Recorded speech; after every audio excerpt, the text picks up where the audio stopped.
யாரோ ஒருத்தனை தன்னோட மக அப்பான்னு கூப்பிடுறத பார்த்த அனன்யா ஓடி போய் அவனை தூக்கிக்கிட்டா. அவளை பார்த்த அந்த அண்ணிய, குழந்தைய ஒழுங்கா வளர்க்க தெரியாதா உனக்கு?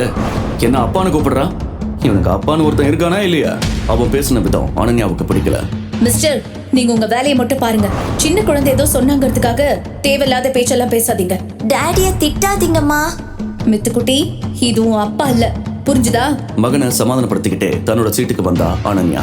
ஆனா சித்தார்த் சொன்ன வார்த்தைகள் அவன் மனசை விட்டு போகல. அனன்யாவுக்கும் அவளை காதலித்த பிரகாஷுக்கும் நிச்சயதார்த்தம் நடக்க இருந்த அன்னைக்கு முதல் நாள் ராத்திரி அவ வாழ்க்கையில நடந்த அந்த அதிர்ச்சியான சம்பவம் அவ வாழ்க்கையவே தலைகீழா மாத்திடுச்சு. ஹோட்டல்ல நடந்த பார்ட்டியில வெறும் பீர்தான்னு சொல்லி அனன்யாவுக்கு கொடுத்த ட்ரிங்க்ல மயக்க மருந்து கலந்து கொடுத்துட்டா அஞ்சலி.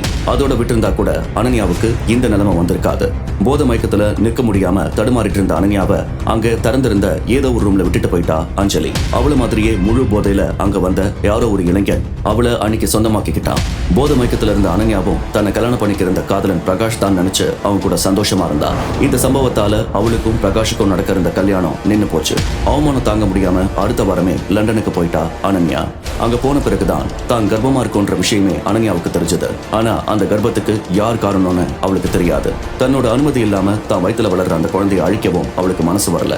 எல்லா கஷ்டத்தையும் சகிச்சுக்கிட்டு அவ வீட்டு ஆளுங்க யாருக்கும் தெரியாம எப்படியோ ஒரு ஆண் குழந்தையை பெற்றெடுத்த அனன்யா இனிமே தன் மகன் தான் தனக்கு எல்லாமே முடிவெடுத்துட்டா. கிடைச்ச வேலைகளை எல்லாம் செஞ்சு லண்டன்லயே இருந்து தன்னோட குழந்தைய வளர்த்தா அனன்யா. இப்படியே 5 வருஷம் ஓடி போயிடுச்சு. அப்பதான் ஒரு நாள் அவளோட அப்பா அவளுக்கு போன் பண்ணி பேசினாரு. அவங்க சொன்னதை கேட்டு அனன்யாவுக்கு அதிர்ச்சியா இருந்தது. அஞ்சலி பத்தி அவர் சொன்ன அந்த செய்தி தான் அதுக்கு காரணம். அன்னைக்கு அனன்யாவுக்கு பியர்ல மயக்க மருந்து கலந்து கொடுத்து அவ வாழ்க்கையை கெடுத்த அதே அஞ்சலி தான். அஞ்சலி ஒன்னும் அனன்யாவோட கூட பிறந்த தங்கச்சி எல்லாம் இல்ல. அனன்யாவுக்கு 10 வயசு இருக்கும் போதே அவளோட அம்மா இறந்துட்டாங்க. அது நடந்த அடுத்த வாரமே மனைவி எழுந்த துக்கத்தை மறக்கிறதுக்காக அஞ்சலியோட அம்மா மீனாவை கல்யாணம் பண்ணி கூட்டிட்டு வந்தாரு அனன்யாவோட அப்பா. மீனாவோட முதல் புருஷனுக்கு பிறந்தவ தான் இந்த அஞ்சலி. அவ அந்த வீட்டுக்கு வந்ததுல இருந்தே விதவிதமா அனன்யாவை டார்ச்சர் பண்றதுதான் அவளோட பொழுதுபோக்கே. வளர்ந்த பிறகும் அந்த பழக்கம் அவளை விட்டு போகல. அனன்யா சாதாரணமா சந்தோஷமா இருந்தாலே அவளுக்கு பிடிக்காது. அப்படி இருக்கும்போது பிரகாஷ் மாதிரி வசதியான பார்க்கவும் ஹேண்ட்ஸமா இருக்கிற ஒருத்தன் அனன்யாவை காதலிக்கிறான். கல்யாணமும் பண்ணிக்க போறான்னு தெரிஞ்சா சும்மா இருப்பாளா அந்த சூர்பனகை? அதனாலதான் திட்டம் போட்டு அனன்யாவோட கல்யாணத்தை நடக்க விடாம செஞ்சா அவ. அவமானப்பட்டு ஊரை விட்டே போனா அனன்யா.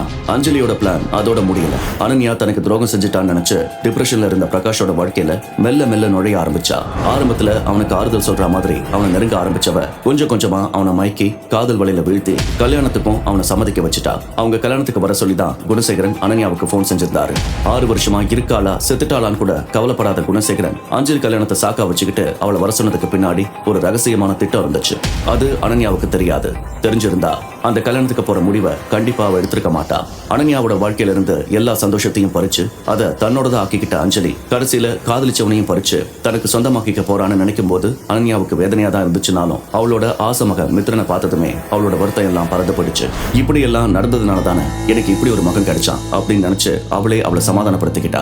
அது மட்டும் இல்ல, இன்னைக்கு யாரோட உதவியும் இல்லாம அனன்யா சொந்த காலில் நிக்கிறானா அதுக்கும் அந்த மோசமான சம்பவம் தான் காரணம். இவ்வளவு நாள் மித்ரனுக்கு அப்பா இல்லைன்றது அவ்வளவு பெரிய குறையா அனன்யா ஃபீல் பண்ணதே இல்ல. ஆனா இப்போ தமிழ்நாட்டை நெருங்க அந்த குறை அவளுக்கு பெருசா தெரிய ஆரம்பிச்சது. உன் மகனோட அப்பா யாரு? இந்த கேள்வியை இனி எல்லா இடத்துல இருந்தும் எதிர்கொள்ள வேண்டியிருக்கும்.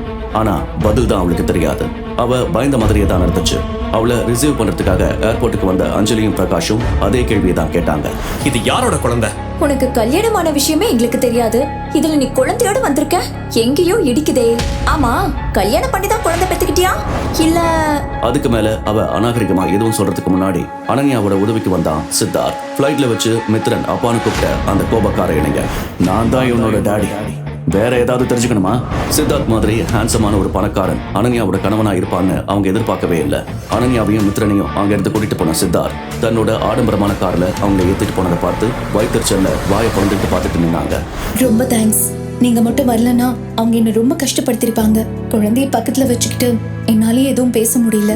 பரவாயில்லையே, தேங்க்ஸ் எல்லாம் சொல்ற. ஃப்ளைட்ல நீ பேசுறதை கேட்டு பெரிய ரவுடியா இருப்பேன்னு நினைச்சேன். அது நீங்க தானே முதல்ல என்கிட்ட கோவமா பேசுனீங்க. அம்மா, ஏதாவது பேசி நீங்களும் டாடியும் சண்டை போடாதீங்க. மித்து, உனக்கு எத்தனை தடவை சொல்றது? இதுவும் டாடி இல்ல. சரி, இவனோட உண்மையான அப்பா தான் யாரு?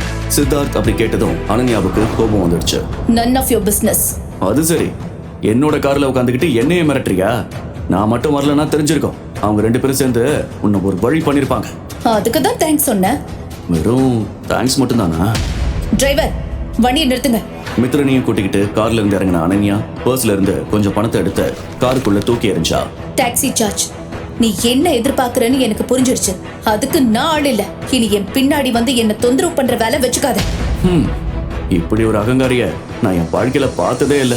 தூரத்தில் நடந்து போகும் அனன்யாவை பார்க்கிறான் சித்தார்த். ஆனா அவளை மறுபடியும் பார்க்க வேண்டியிருக்கும்னு சித்தார்த் நினைச்சு கூட பார்க்கல. சித்தார்த்தோட கம்பெனில ஒரு டீல் சைன் பண்றதுக்காக ரொம்ப நாளா முயற்சி பண்ணிட்டு இருந்த ஒருத்தர் அவரோட பொண்ணோட நிச்சயதார்த்தத்துக்கு வர சொல்லி கெஞ்சி கேட்டிருந்தாரு.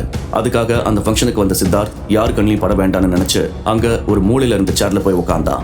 அப்பதான் அங்க நடந்த நாடகம் அவன் கண்ணில் பட்டுச்சு. அதே ஃபங்க்ஷனுக்கு தான் அனன்யாவும் குழந்தையோட வந்திருந்தா. கல்யாணம் ஆகாமலே குழந்தையோட வந்த தன் மக அனன்யாவை பார்த்து குணசேகருக்கு தாங்க முடியாத அளவுக்கு கோபம் வந்துச்சு. அனன்யா இப்படி ஒரு குழந்தையோட வருவான்னு அவருமே எதிர்பார்க்கல. தான் போட்டு வச்சிருந்த ரகசிய திட்டம்லாம் வீணா போன வருத்தம் அவருக்கு. அனன்யாவையும் அவ மக மித்ரனையும் ஒரு மூலையில போய் உட்கார சொல்லிட்டாரு. என்னதான் மறைச்சாலும் உண்மை வெளியே தெரியாம இருக்குமா என்ன? குணசேகரனோட மூத்த பொண்ணு கல்யாணம் ஆகாமையே குழந்தையோட வந்திருக்கா பாருன்னு அங்க இருந்தவங்க காசிப் பேச ஆரம்பிச்சிட்டாங்க. அதை கேட்ட சித்தார்த்துக்கு உண்மை ஓரளவுக்கு புரிய ஆரம்பிச்சிருச்சு. அனன்யாவுக்கு ஆறுதல் சொல்லலாம்னு நினைச்சு அவ பக்கத்துல போறான் சித்தார்த். ஆனா அதுக்கு முன்னாடியே அனன்யா கிட்ட ஏதோ பேசுறதுக்காக அஞ்சலி வந்துட்டா. வேற வழி இல்லாம அங்க பின்னாடி இருந்த சேர்ல போய் உட்கார்ந்தான் சித்தார்த். நீ ஏன் இப்படி ஓரமா வந்து உட்கார்ந்துட்டு இருக்க? இன்னைக்கு எனக்கும் பிரகாஷ்க்கும் நிச்சயதார்த்தம். நீ என் பக்கத்துல இல்லாம எப்படி? வா, ஒரு போட்டோ எடுத்துட்டு அப்புறம் வந்து உட்கார்ந்துக்க. தேவையில்ல. உன் அப்பா தான் என்ன ஸ்டேஜுக்கு வராதுன்னு சொல்லி இங்கேயே உட்கார வச்சுட்டு போனாரு. அவர் பேச்செல்லாம் காதுல போட்டுக்காத. நீ இப்படி மூலையில வந்து உட்கார்ந்திருந்தா பாக்குறவங்க தப்பா நினைப்பாங்க. எதுக்கு தப்பா நினைப்பாங்க? பிரகாஷ் உன்னைத்தானே கல்யாணம் பண்ணிக்கிறதா இருந்தாரு. அதுக்கு ஒருவேளை உன்னை கல்யாணம் பண்ணிக்க இருந்த பிரகாஷ் என்ன கல்யாணம் பண்ணிக்க போறத பார்த்து பொறாமப்பட்டுதான் நீ இப்படி தனியா வந்து உட்கார்ந்துட்டு இருக்கியோன்னு தப்பா நினைப்பாங்கன்னு சொன்ன. ஓஹோ, இப்ப புரிஞ்சிருச்சு. நான் பொறாமப்படலன்னு உனக்கு ரொம்ப வருத்தம், அப்படிதானே? சாரி, உன் ஆசைய என்னால நிறைவேற்ற முடியல. அது சரி, நீ ஏன் பொறாமப்பட போற? ஏர்போர்ட்ல பார்த்த ஆள் தானே உன் புருஷன். ஆள் சூப்பரா இருந்தாரு. நல்ல வசதி தான் போல. Luxury car, body guards. ஆளோட கம்பேர் பண்ணா பிரகாஷ் ஒண்ணுமே இல்ல. நீ மட்டும் எப்படி பெரிய இடமா பார்த்து பிடிக்கிற? அஞ்சலியோட மனசுக்குள்ள இருந்த பொறாம அவளுக்கே தெரியாம அவ பேச்சுல வெளிப்பட்டதை கவனிச்சு தனக்குள்ள சிரிச்சுக்கிட்டா அனன்யா. பின்னால உட்கார்ந்து இவங்க பேச்ச கேட்டுக்கிட்டு இருந்தான் சித்தார்த். மனசு நல்லா இருந்தா நல்லவங்க நம்ம வாழ்க்கையில வருவாங்க. அடுத்தவங்க வாழ்க்கைய அநியாயமா பறிச்சு தான் வாழணும்னு நினைச்சா இப்படி பொறாமப்பட்டுக்கிட்டு தான் இருக்கணும். யாரு? நீதான் அந்த நல்ல மனசுக்காரியா? வேண்டாம். என் வாயை கிளறி பழைய விஷயத்தெல்லாம் சொல்ல வச்சிடாத. உன் மகன் அதையெல்லாம் கேட்டானா அப்புறம் உன்னை மதிக்க மாட்டான். அஞ்சலி, நீ போ. தேவையில்லாத கதையெல்லாம் குழந்தை முன்னாடி சொல்லிட்டு இருக்காத. நான் சொல்லுவேன். என்ன செய்வ? நான் தான் சொல்றேன்ல அஞ்சலி, மரியாதை எங்கிருந்து போ அப்படின்னு சொல்லிக்கிட்டே அஞ்சலிய லேசா நகர்த்தினா அனன்யா. இப்படி ஒரு சந்தர்ப்பத்துக்காகவே காத்திருந்த அஞ்சலி அவளாவே கீழே விழுந்துட்டு அனன்யா என்ன தள்ளி விட்டுட்டான்னு நாடகம் ஆட ஆரம்பிச்சிட்டா. ஏன் அனன்யா என்னை இப்படி கொடுமைப்படுத்துற? நீ இன்னமும் பிரகாஷ லவ் பண்றேன்னா அதுக்கு நான் என்ன பண்ண முடியும்? பிரகாஷ் என்ன தானே கல்யாணம் பண்ணிக்கணும்னு நினைக்கிறாரு. நீ அவருக்கு பண்ண துரோகத்தை நினைச்சு மனசொடிச்சு போயிருந்த பிரகாஷ பழைய மாதிரி மாத்துறதுக்கு எவ்வளவு கஷ்டப்பட்டேன்னு எனக்கு தான் தெரியும். இப்போ ஒன்ன மாதிரியே நானும் அவருக்கு துரோகம் பண்ணணும்னு நினைக்கிறியா? அஞ்சலி பண்ண கலாட்டாவை பார்த்து குணசேகரும் பிரகாஷும் அங்க வந்தாங்க. அஞ்சலி கீழே விழுந்து கிடக்கிறத பார்த்ததும் ரெண்டு பேருக்கும் சரியான கோபம் வந்துச்சு. பிரகாஷ் அஞ்சலியை தூக்கி நிக்க வச்சான். குணசேகர் அனன்யாவை வாய்க்கு வந்தபடி எல்லாம் பேச ஆரம்பிச்சாரு. எங்களை அவமானப்படுத்தினதெல்லாம் பத்தலையா உனக்கு? உன்னை ஓரமா உட்கார சொன்னன்றதுக்காக ஒரு பாவம் மரியாதை என் மகளை கீழே தள்ளி விடுவியா? உன்னை கொண்டு புதைச்சலான்னு இருக்கு எனக்கு. சி, கேடு கட்டவளே, உனக்கு எவ்வளவு தைரியம் இருந்தா என் அஞ்சலியை கீழே தள்ளி விட்டுருப்ப? அவளுக்கு ஏதாவது ஆயிருந்தா? அப்பா யாருன்னு தெரியாத குழந்தையோட வந்தன்னு தான் உன்னை ஓரமா உட்கார சொன்னேன். அதுக்கு இப்படி பழி வாங்குறியா நீ?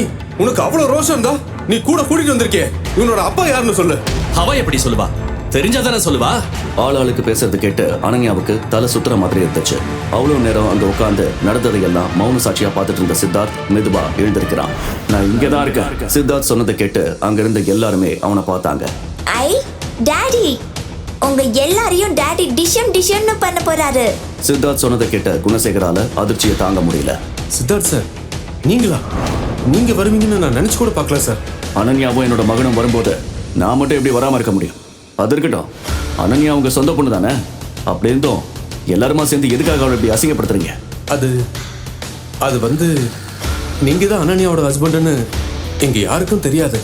ஓ, அப்போ நான் அவளோட ஹஸ்பண்டா இருந்தாதான் நீங்க அவளை மரியாதையா நடத்துவீங்க, அப்படிதானே? குணசேகரன் பமரதை பார்த்து பிரகாஷ் குணசேகரன் காதுல குனிஞ்சு தன் சந்தேகத்தை கேட்டான். அங்கிள், யார் இந்த ஆளு? இவரே யாருன்னு கேக்குற? தமிழ்நாட்டோட மிகப்பெரிய பிசினஸ் சாம்ராஜ்யத்தோட அடையாளம் சித்தார்த் அபிமன்யு. அனன்யா, கிளம்பு போலாம். இனி நமக்கும் இந்த வீட்டுக்கும் எந்த சம்மந்தமும் இல்லை. அப்புறம் மிஸ்டர் குணசேகர், நீங்க ரொம்ப நாளா சொல்லிட்டு இருந்தீங்களே ஒரு பிசினஸ் டீலிங், அதை மறந்துருங்க என்று சொல்ல அதிர்ச்சியில் பதில் சொல்ல முடியாமல் நிற்கிறார் குணசேகர். நடந்ததை எல்லாம் பார்த்து ஏற்பட்ட மனக்குழப்பத்தில் அப்படியே மயங்கி சரிக்கிறாள் அனன்யா. அம்மா என்று அலறி அவளிடம் ஓடுகிறான் மித்ரன். மயக்கம் தெளிந்து பார்த்தபோது ஒரு ஹாஸ்பிட்டலில் ஸ்பெஷல் வார்டில் இருந்தாள் அனன்யா.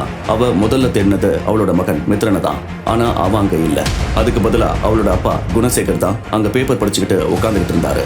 நீ உன் பையன் மித்ரனை தான் தேடுறன்னு புரியுது. அவனை நீ மறந்துறது தான் நல்லது.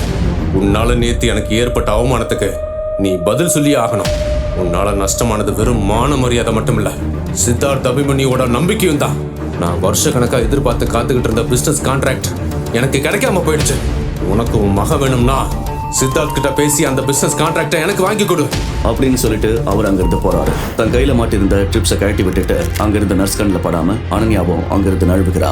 நேரா வீட்டுக்கு வந்தவ அங்கிருந்த சிசிடிவி கேமராவில் சிக்காம எல்லா அறையிலையும் பாக்குறா. எங்கேயுமே மித்ரன் இல்ல. மகனை நினைச்சு அவ கண்ணீரோட நிக்கும் போது யாரோ வர சத்தம் கேக்குது. அப்படியே சுவருக்கு பின்னாடி மறைஞ்சுக்கிறா.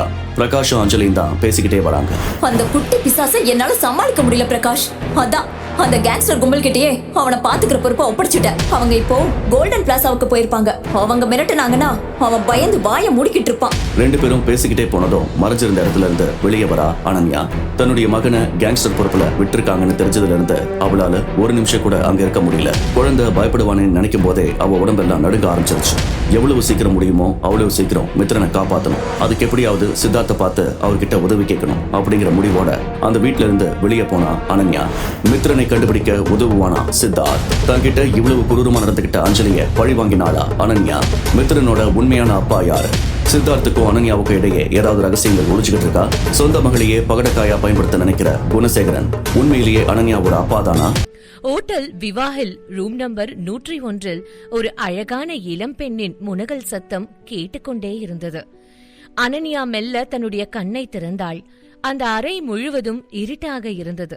அவளுக்கு என்ன நடக்கிறது என்றே புரியவில்லை. அவள் உடலில் இதுவரை இல்லாத ஏதோ ஒரு புது மாற்றத்தை உணர்ந்தாள். கிட்டத்தட்ட நெருப்பே இல்லாமல் அவள் உடல் பற்ற வைக்கப்பட்டது போல எரிந்தது. அவளை யாரோ அழுத்துவது போல உணர்ந்தாள். ஆனால் அவளால் அவனை விலக்க முடியவில்லை. அனன்யா என்ன நடந்தது என்று நினைவுபடுத்த முயன்றாள். ஆனால் அவளுக்கு முழுதாக எதுவும் நினைவுக்கு வரவில்லை. அவளுக்கு தன்னுடைய ஃபியான்சையை பார்த்ததும், அந்த மகிழ்ச்சியில் பார்ட்டி செய்ததும், அதன் பிறகு தலை சுற்றத் தொடங்கியதால் தன்னுடைய தங்கை இந்த ரூமிற்கு அழைத்து வந்ததும் தான் நினைவில் இருந்தது. கண் விழித்து பார்க்கும் பொழுது தான் ஒரு ஆணுடன் இப்படி ஒரு கோலத்தில் இருப்போம் என்று அவள் எதிர்பார்க்கவே இல்லை. ஏய், நீ யாரு என்று மிகவும் சன்னமான குரலில் கேட்டாள் அனன்யா. பாவம், அவளால் அவனை விலக்க கூட முடியவில்லை. அதே நேரம் அந்த 6 அடி ஆண்மகனும் அனன்யாவை விடுவதாக இல்லை. அவள் கேட்ட கேள்விக்கு அவனிடம் இருந்து பதிலாக வந்ததே அவன் பெருமூச்சுதான். பிளீஸ், என்ன போக விடு என்று கெஞ்சினாள் அனன்யா. ஆனாலும் அவன் அவளை விடுவதாக இல்லை. அனன்யாவுடைய உடலும் கொஞ்ச நேரத்தில் அவன் தொடுகைக்கு ஏற்றது போல ஒத்துழைக்க தொடங்கியது. அவள் மனம் இதை தவறு என்று சொன்னாலும் அவளுடைய உடல் அதற்கு எதிராக வேலை பார்த்தது. மொத்தத்தில் போதை மருந்தின் தாக்கத்தால் தவித்து போனாள் அனன்யா. மெல்ல அவன் கரங்கள் சூரியனின் வெளிச்சம் படாத அவளுடைய மேனியெல்லாம் தொட்டு தீண்ட தொடங்கியது. அனன்யா அவனை விலக்க வழி தேட அதற்குள் அவன் அவளை மொத்தமாக தனதாக்கிக் கொண்டான். வெளியே இரவின் கருமை இன்னும் ஆழமாக மாறத் தொடங்கியது. அதிகாலை 3 மணி அளவில் அமைதியாக இருந்த அந்த அறையில் மொபைல் போனின் நோட்டிபிகேஷன் சத்தம் மட்டும் கேட்டது. அந்த சத்தம் கேட்டு எழுந்த சித்தார்த் தான் சம்பந்தமே இல்லாமல் ஏதோ ஒரு அறையில் இருப்பதை பார்த்து அதிர்ச்சி அடைந்தான். என்னாச்சு எனக்கு? நான் எப்படி இந்த ரூம்க்கு வந்தேன்? எனக்கு எதுவும் ஞாபகமே இல்லையே. யாரோ ட்ரக் கொடுத்துருக்காங்க. அதான் எனக்கு எதுவும் ஞாபகம் இல்லை. எனக்கு இப்படி பண்ணது யாரா இருந்தாலும் அவங்களுக்கு கெட்ட நேரம் ஸ்டார்ட் ஆகிடுச்சு என்று நினைத்தவன் சில நொடிகள் அமைதியாக அமர்ந்திருக்க, அப்பொழுதுதான் அவன் இருக்கும் பெட்டில் வேறு யாரோ இருப்பதை உணர்ந்தான். அவன் தனக்கு அருகில் ஒரு பெண் இருப்பதையும் அந்த பெட் முழுவதும் கலைந்து இருப்பதையும் வைத்து என்ன நடந்திருக்கும் என்று புரிந்து கொண்டான். அவன் அனன்யாவை தன்னுடைய எதிரிகளால் செட் செய்யப்பட்ட காசுக்கு விலை போகும் பெண் என்று தவறாக நினைத்துக் கொண்டான். எனவே அவள் முகத்தை கூட பார்க்காமல் அங்கிருந்து எழுந்து ஃப்ரெஷ் ஆகிவிட்டு சென்று விட்டான். காலை நேரம் யாருக்காகவும் காத்திருக்காமல் அழகாக விடிந்தது. அனன்யா அப்பொழுதுதான் கண் விழித்தாள். அவள் மெல்ல எழுந்து அமர்ந்தாள். அவள் உடல் முழுவதும் அடித்து போட்டது போல வலித்தது. தலையை பிடித்துக் கொண்டு அமர்ந்தவளுக்கு நேற்று என்ன நடந்தது என்று நினைவுக்கு வந்தது. தான் யாரோ ஒரு ஆணிடம் தன்னுடைய கற்பை பறிகொடுத்து விட்டோம் என்று உணர்ந்த அனன்யாவின் கண்களிலிருந்து கண்ணீர் வந்தது. இல்ல, எனக்கு அப்படி ஆகியிருக்க கூடாது. என் நிலைமைக்கு யார் காரணம்? நான் இனி பிரகாஷ் முகத்துல எப்படி முழிப்ப? ஐயோ, ஏன் எனக்கு இப்படி ஒரு நிலைமை? முதல்ல இங்கிருந்து வீட்டுக்கு போகணும். இங்கேயே இருந்தா நல்லதில்ல என்று முடிவுக்கு வந்தவள் தன்னுடைய உடையை அணிந்து கொண்டு ஹோட்டல் ரூம் கதவை திறக்க அவள் முகம் அதிர்ச்சியை வெளிப்படுத்தியது. காரணம், அவள் எதிரே அவளுடைய காதலன் பிரகாஷ், அனன்யாவின் அப்பா குணசேகரன் மற்றும் தங்கை அஞ்சலியுடன் நின்று கொண்டிருந்தான். அவனுக்கும் அனன்யாவிற்கும் தான் நிச்சயதார்த்தம் செய்வதாக இருந்தது. எல்லோரும் அனன்யாவை முறைத்துக் கொண்டே இருக்க தன்னுடைய நிலைமையை விளக்க நினைத்த அனன்யா, அது வந்து என்று ஆரம்பிக்க பலார் என்று ஒரு அறை அவள் கன்னத்தில் விழுந்தது. அவளை அவளுடைய அப்பாதான் அடித்து இருந்தார். அனன்யா ஏற்கனவே மிகவும் வீக்காக இருந்ததால் அவளுடைய அப்பாவின் அடி அவளை தடுமாற வைத்தது. அந்த அறை இன்னும் கலைந்துதான் இருந்தது. அதை பார்க்கும் பொழுதே என்ன நடந்திருக்கும் என்பது அனைவருக்கும் கிளியராக புரிந்தது. அனன்யா எதுவும் பேசாமல் அமைதியாக நின்றாள். ச்சே, உனக்கு கொஞ்சம் கூட வெக்கமா இல்லையா? நான் உன்னை அப்படியா வளர்த்தேன்? இவ்வளோ கேவலமான காரியம் பண்ணதுக்கு நீ செத்து போயிருந்தா கூட நான் சந்தோஷப்பட்டிருப்பேனே என்று சொன்னார் குணசேகரன். அதை கேட்ட அனன்யா அவரை பாவமாக பார்த்துவிட்டு தன்னுடைய காதலனாவது தன்னை புரிந்து கொள்வான் என்ற நம்பிக்கையில், பிரகாஷ், நான் சொல்றத கேளு என்று கெஞ்சும் தோணியில் கேட்டபடி அவன் கையை பிடித்துக் கொண்டாள். என்னடி கேட்க சொல்ற? என்ன கேட்க சொல்ற? எனக்கு உன்னை பார்க்கவே இரிட்டேட்டிங்கா இருக்கு என்று சொன்னான் பிரகாஷ். பிரகாஷ், நான் சொல்றத கேளு பிளீஸ், என்ன நம்பு. நான் எந்த தப்பும் பண்ணல. நான் குடிச்ச ஜூஸ்ல யாரோ எதையோ கலந்துட்டாங்க போல. நேத்து என்ன நடந்துச்சுன்னு கூட எனக்கு கிளியரா ஞாபகம் இல்ல.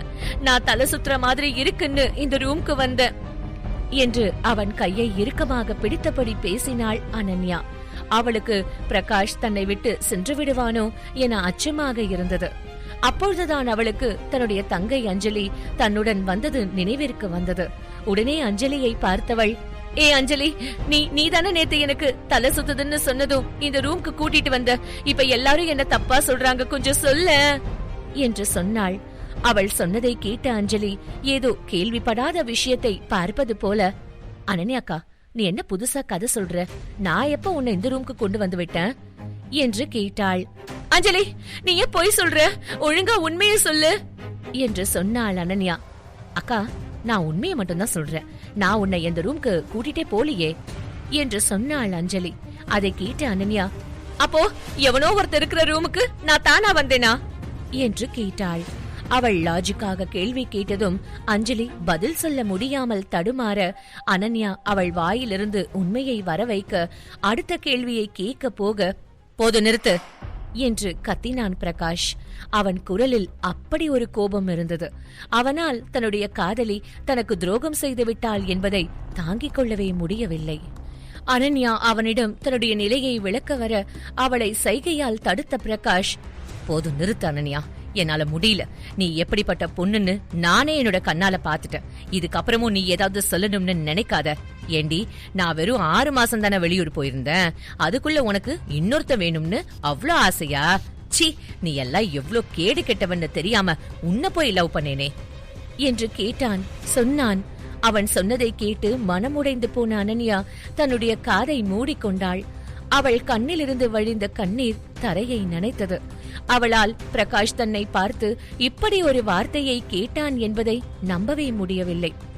3 வருட காதல் என்பது நொடியில் உடைந்து போனது போல இருந்தது அவளுக்கு. ஆனாலும் அவள் தன்னுடைய காதலை இழக்க விரும்பவில்லை. பிரகாஷ், நீ ஏன் என்ன இப்படி பேசுற? உனக்கு என் மேல நம்பிக்கை இல்லையா என்று கேட்டாள். நம்பிக்கையா? உன்னை இப்படி பார்த்ததுக்கு அப்புறம் நம்புறதுக்கு நான் ஒண்ணு முட்டாள் இல்ல. உன்னை பார்க்கவே அருவருப்பா இருக்கு. இந்த என்கேஜ்மெண்ட் கேன்சல் பண்ணுங்க. இனி இவளை நான் கல்யாணம் பண்ணிக்க மாட்டேன் என்று சொல்லிவிட்டு சென்று விட்டான்.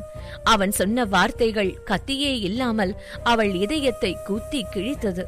ஏதோ ஒரு பாரம் நெஞ்சை அடைப்பது போல உணர்ந்தாள்.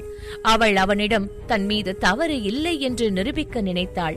எனவே அவனை பின்தொடர்ந்து செல்ல போக அவள் கையை பிடித்து தடுத்தவர் அவளை தரையில் தள்ளிவிட்டார். ஏற்கனவே நொந்து போய் இருந்தவள் தன்னுடைய அப்பாவின் செயலில் இன்னும் வேதனைப்பட்டாள். அப்பா பிளீஸ் பா, நீங்களாவது என்ன நம்புங்கப்பா என்று கதறினாள்.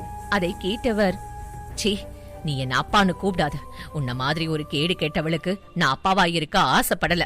இனி உனக்கு என் வீட்ல இடம் இல்ல என்று சொன்னார். அவர் சொன்னதை கேட்டவளுக்கு ஒன்றுமே புரியவில்லை. அவளுக்கு உலகமே தலைகீழானது போல இருந்தது. இந்நேரம் தன்னுடைய அம்மா உயிரோடு இருந்திருந்தால் தனக்கு இப்படி ஒரு நிலை வந்திருக்குமா என்று யோசித்தாள். அவள் மீண்டும் வீட்டிற்கு வந்தது. அவள் உடைகள் எல்லாம் வெளியே லக்கேஜ் பேக்கில் வைத்து வீசப்பட்டது என எல்லாமே அவளுக்கு கனவு போலத்தான் இருந்தது. குணசேகரன் அனன்யாவை நாட்டை விட்டே அனுப்ப முடிவு செய்து விட்டார். அவளுக்காக வெளிநாடு செல்ல டிக்கெட்டும் போடப்பட்டிருந்தது. குணசேகரன் அவளை எல்லாவற்றையும் எடுத்துக்கொண்டு சீக்கிரம் கிளம்பி செல்ல சொல்லிவிட்டார். அதே நேரம் இங்கே அபிமன்யு குரூப்ஸில் தன்னுடைய ஆபீஸில் அமர்ந்திருந்த சித்தார்த் அபிமன்யு தனக்கு முன்பு நிற்கும் அசிஸ்டண்டை அமைதியாக பார்த்தான். அவனுடைய கூர்மையான பார்வையே அசிஸ்டண்டை வேர்க்க வைத்தது. இப்ப என்ன நடந்துட்டு இருக்கு? நான் விசாரிக்க சொன்ன விஷயம் என்னாச்சு என்று கேட்டான். சார், நாங்க விசாரிச்சிட்டோம். இது பண்ணது நம்ம முன்னாள் பார்ட்னர் தினேஷ் தான். அந்த ஹோட்டல்ல இருந்த வெயிட்டருக்கு பணம் கொடுத்து இந்த மாதிரி பண்ண வச்சிருக்கான் என்று சொன்னான். அவன் சொன்னதை கேட்டவுடன் சித்தார்த்திற்கு இன்னும் கோபம் அதிகமானது. தினேஷை பற்றி சித்தார்த்திற்கு நன்றாக தெரியும். இதற்கு முன்பு ஒரு ப்ராஜெக்டில் இருவரும் சேர்ந்துதான் வேலை செய்தார்கள். ஆனால் தினேஷ் கம்பெனி அதில் ஒழுங்காக செயல்படவில்லை. இதனால் சித்தார்த்திற்கும் நிறைய பிரச்சனை வர தொடங்கியது. அதனால் அவன் அவர்களுடன் இருந்த பார்ட்னர்ஷிப்பை முறித்து கொண்டான். இது தினேஷிற்கு மிகப்பெரிய இழப்பை ஏற்படுத்தியது. அதனால் அவன் சித்தார்த்தை பழிவாங்க நினைத்தான். சோ, அவன் ஏற்பாடு பண்ண பொண்ணு கூட நான் இருந்திருக்கேன். அவன் இதை வச்சு என்ன பழிவாங்க போறான், சரியா என்று கேட்டான் சித்தார்த். அதை கேட்ட அசிஸ்டன்ட், சார், நானும் அப்படிதான் ஆரம்பத்துல நினைச்சேன். ஆனா நீங்க அவன் ஏற்பாடு பண்ண ரூம்க்கு போகல சார் என்று சொன்னான் அசிஸ்டன்ட். அதை கேட்ட சித்தார்த் குழப்பம் அடைந்தான். நேத்து நான் தினேஷ் செட் பண்ண பொண்ணு கூட இல்லனா நான் வேற யார் கூட இருந்த என்று யோசித்தான். அவனுக்கு அனன்யாவின் முகம் தெளிவாக நினைவுக்கு வரவில்லை. ஆனால் அங்கிருந்து கிளம்பும் பொழுது பெட்டில் பார்த்த இரத்தக்கரை அவனுக்கு நினைவு வந்தது. அதை உணர்த்ததும் அவன் விழிகள் ஆச்சரியத்தில் பெரிதானது. நான் என்ன காரியம் பண்ணியிருக்கேன்? நேத்து என் கூட இருந்த பொண்ணு ஒரு வெர்ஜின். ரொம்ப பெரிய தப்பு நடந்திருக்கு. இதை சரி பண்ணியே ஆகணும் என்று மனதிற்குள் நினைத்தவன் தன்னுடைய அசிஸ்டண்டை பார்த்து, எனக்கு அந்த பொண்ணை பத்தின டீடைல்ஸ் உடனே வேணும், முதல்ல அதை பத்தி கண்டுபிடி என்று சொன்னான். அதை கேட்ட அசிஸ்டன்ட் அங்கிருந்து கிளம்பினான். தான் யாருடன் இருந்தோம் என்று சித்தார்த்தின் மனம் குழப்பம் கொள்ள ஆரம்பித்தது. அனன்யா தன்னுடைய லக்கேஜை பேக்கை பார்த்தபடி நிற்க அவளை நோக்கி வந்த அஞ்சலி, என்னக்கா வெளிநாட்டுக்கெல்லாம் போற? அப்படியே உனக்கு மனசுக்குள்ள குழு குழுன்னு இருக்குமே என்று கேட்டாள். அவள் குரல் கேட்டு திரும்பிய அனன்யா, இப்போ உனக்கு என்ன பிரச்சனை என்று கேட்டாள். எனக்கு என்ன பிரச்சனை? உனக்குதான் பிரச்சனை. அக்கா, நீ நேத்து அந்த ரூம்க்கு எப்படி போனேன்னு உனக்கு ஞாபகம் இருக்கா என்று கேட்டாள். அதை கேட்ட அனன்யா அவளை அமைதியாக பார்க்க, நீ யோசிக்கிறது சரிதான். நான் தான் உன்னை அந்த ரூம்க்கு அனுப்பி வச்சேன். ஏன் தெரியுமா? ஏன்னா நீ பிரகாஷ கல்யாணம் பண்ணிக்கிறதுல எனக்கு விருப்பம் இல்ல. ஏன்னா அவனை நான் லவ் பண்றேன். அதான் நான் ஆசைப்பட்டதை அடைய உன்னை மாட்டி விட்டுட்ட என்று சொன்னாள் அஞ்சலி. அதை கேட்ட அனன்யாவிற்கு கோபம் தலைக்கு ஏறியது.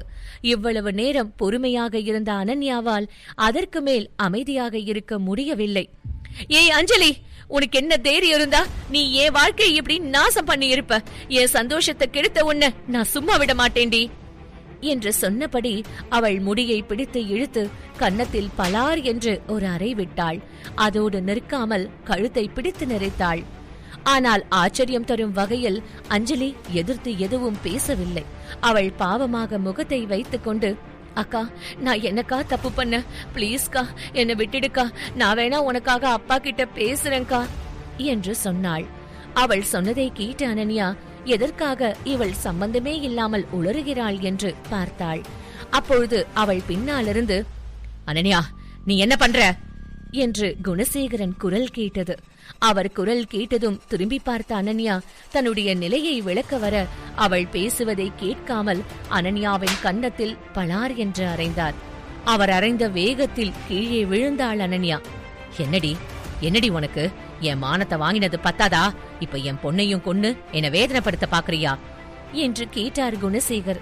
அவரிடம் தன்னுடைய நிலையை அனன்யா விளக்க, அப்பொழுது அங்கே வந்த அஞ்சலியின் அம்மா மீனா தன்னுடைய மகளின் நிலையை பார்த்து கோபம் கொண்டு, ஏண்டி, உன்னை பெத்தவ இல்லனாலும் இத்தனை நாள் சோறு போட்டு வளர்த்ததுக்கு நீ என் பொண்ணையே கொள்ள பாப்பியா என்று கேட்டு அனன்யாவின் வயிற்றிலேயே மிதித்தார்.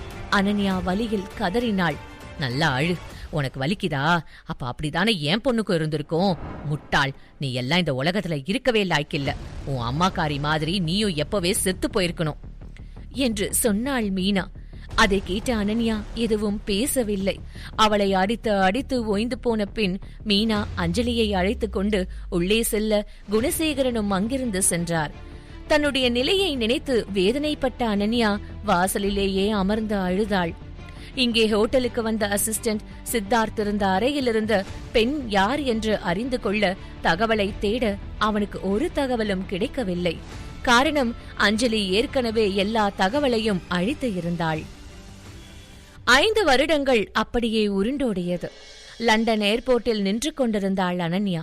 அவள் கையில் 2 டிக்கெட் இருந்தது. ஆனால் அவள் அதில் கவனத்தை செலுத்தவில்லை. அவள் பார்வை மட்டும்தான் அதில் இருந்தது. அவள் மனம் வேறு எதிலோ இருந்தது. அவள் இங்கு வந்து 5 வருடங்கள் ஆகிவிட்டது. ஆனால் ஒரு முறை கூட அவள் வீட்டுக்கு அழைத்து பேசவே இல்லை. அவள் வீட்டிலிருந்தும் யாரும் அழைக்கவும் இல்லை. குணசேகரன் அனன்யா செத்து போய்விட்டாள் என்ற எண்ணத்தில் சுற்றி கொண்டிருந்தார். இப்பொழுது கூட அஞ்சலிக்கும் பிரகாஷுக்கும் என்கேஜ்மெண்ட் இல்லை என்றால் அவர் அனன்யாவை அழைத்து இருக்க மாட்டார். ஆனாலும் அனன்யாவிற்கு அதில் கொஞ்சம் சந்தேகம் இருந்தது. இத்தனை வருடம் கோபமாக இருந்த அப்பா இப்பொழுது எதற்காக அழைக்கிறார் என்று. இப்பொழுது அவளுக்கு அங்கு இருக்கும் யார் மீதும் பாசம் இல்லை. அவளை என்று வீட்டை விட்டு துரத்தினார்களோ அன்றே எல்லாம் முடிந்து போய்விட்டது. அவளுக்கு அங்கே செல்ல இஷ்டம் இல்லை. ஆனால் குணசேகரன் அனன்யா மீண்டும் இந்தியா வரவில்லை என்றால் அவளுடைய பாட்டியை அடித்து தொந்தரவு செய்வேன் என்று அவளை மிரட்டியிருந்தார். அதனால்தான் அனன்யா இப்பொழுது இந்தியா செல்கிறாள். அனன்யாவிற்கு அவளுடைய பாட்டி என்றால் மிகவும் பிடிக்கும். அவரை தனக்கு அருகில் வைத்து பார்த்து கொள்ள நினைத்தாள். ஆனால் பாட்டிதான் வரமாட்டேன் என்று மறுத்துவிட்டார். அவருடைய விருப்பத்திற்கு மாறாக அவள் எதையும் கட்டாயப்படுத்த விரும்பவில்லை. அவள் அதை பற்றி யோசித்துக் கொண்டே இருக்க அப்பொழுது அங்கே வந்தான் 4 வயது சிறுவன். அவன் அனன்யாவை அமைதியாக பார்த்தான். அனன்யா அவனை கவனிக்காமல் டிக்கெட்டை பார்க்க அந்த கியூட்டான குட்டி பையன் அம்மா என்று அவளை அழைத்தான். அவன் குரல் கேட்டதும் நிகழ்காலத்திற்கு வந்த அனன்யா அவனை அமைதியாக பார்த்தாள். அவனை பார்த்ததும் அவள் முகத்திலிருந்த கோபம் குறைந்தது. அம்மா, நீங்க என்ன வேடிக்கை பார்த்துட்டு இருக்கீங்க? வாங்க போலாம், இல்லனா ஃப்ளைட் போயிடும் என்று சொன்னான். சரிங்க பெரிய மனுஷா, நம்ம போலாம் என்று சொன்னாள் அனன்யா. அதை கேட்ட மித்ரனும் அவள் கையை பிடித்துக் கொண்டான். என்னவோ அவன்தான் அனன்யாவை பாதுகாப்பாக அழைத்து செல்வது போல. அதை பார்த்த அனன்யா அவனுடன் நடக்க ஆரம்பித்தாள். அதே நேரம் விஐபி பிரிவில் 2 பாடிகார்டுடன் நின்று கொண்டே இருந்தான் சித்தார்த். ஒரு வழியாக பிளைட்டில் தங்கள் சீட்டில் அமர்ந்தார்கள் அனன்யா மற்றும் மித்ரன் இருவரும். அனன்யா கடந்த சில வருடங்களாக வெளிநாட்டு வாழ்க்கையில் பல சிரமங்களை அனுபவித்ததால் அவளுக்கு மக்கள் அதிகம் நடமாடும் இடத்தை பார்த்தாலே சற்று பயம் தோன்றும். அதனால் அவள் பிளைட் கிளம்பியதும் உறங்க முடிவு செய்தாள். ஆனால் அதற்கு முன்பு மித்ரனை பார்த்து, மித்துக்குட்டி, அம்மா கொஞ்ச நேரம் ரெஸ்ட் எடுக்க போறேன், நீங்க இங்கிருந்து எங்கேயும் போக கூடாது, ஓகேவா என்று கேட்டாள். ஓகேமா என்று சொன்னவன் அமைதியாக விளையாட தன்னிடம் இருந்த பொம்மையை வைத்து விளையாடத் தொடங்கினான். அதே நேரம் அனன்யா கண்ணை மூடியவள் அவளுடைய பழைய ஞாபகங்கள் தோன்ற உறங்க முடியாமல் அப்படியும் இப்படியும் அசைந்தாள். ஆனா நீங்க ஏமா ரொம்ப டென்ஷனா இருக்கீங்க என்று கேட்டான் மித்ரன்.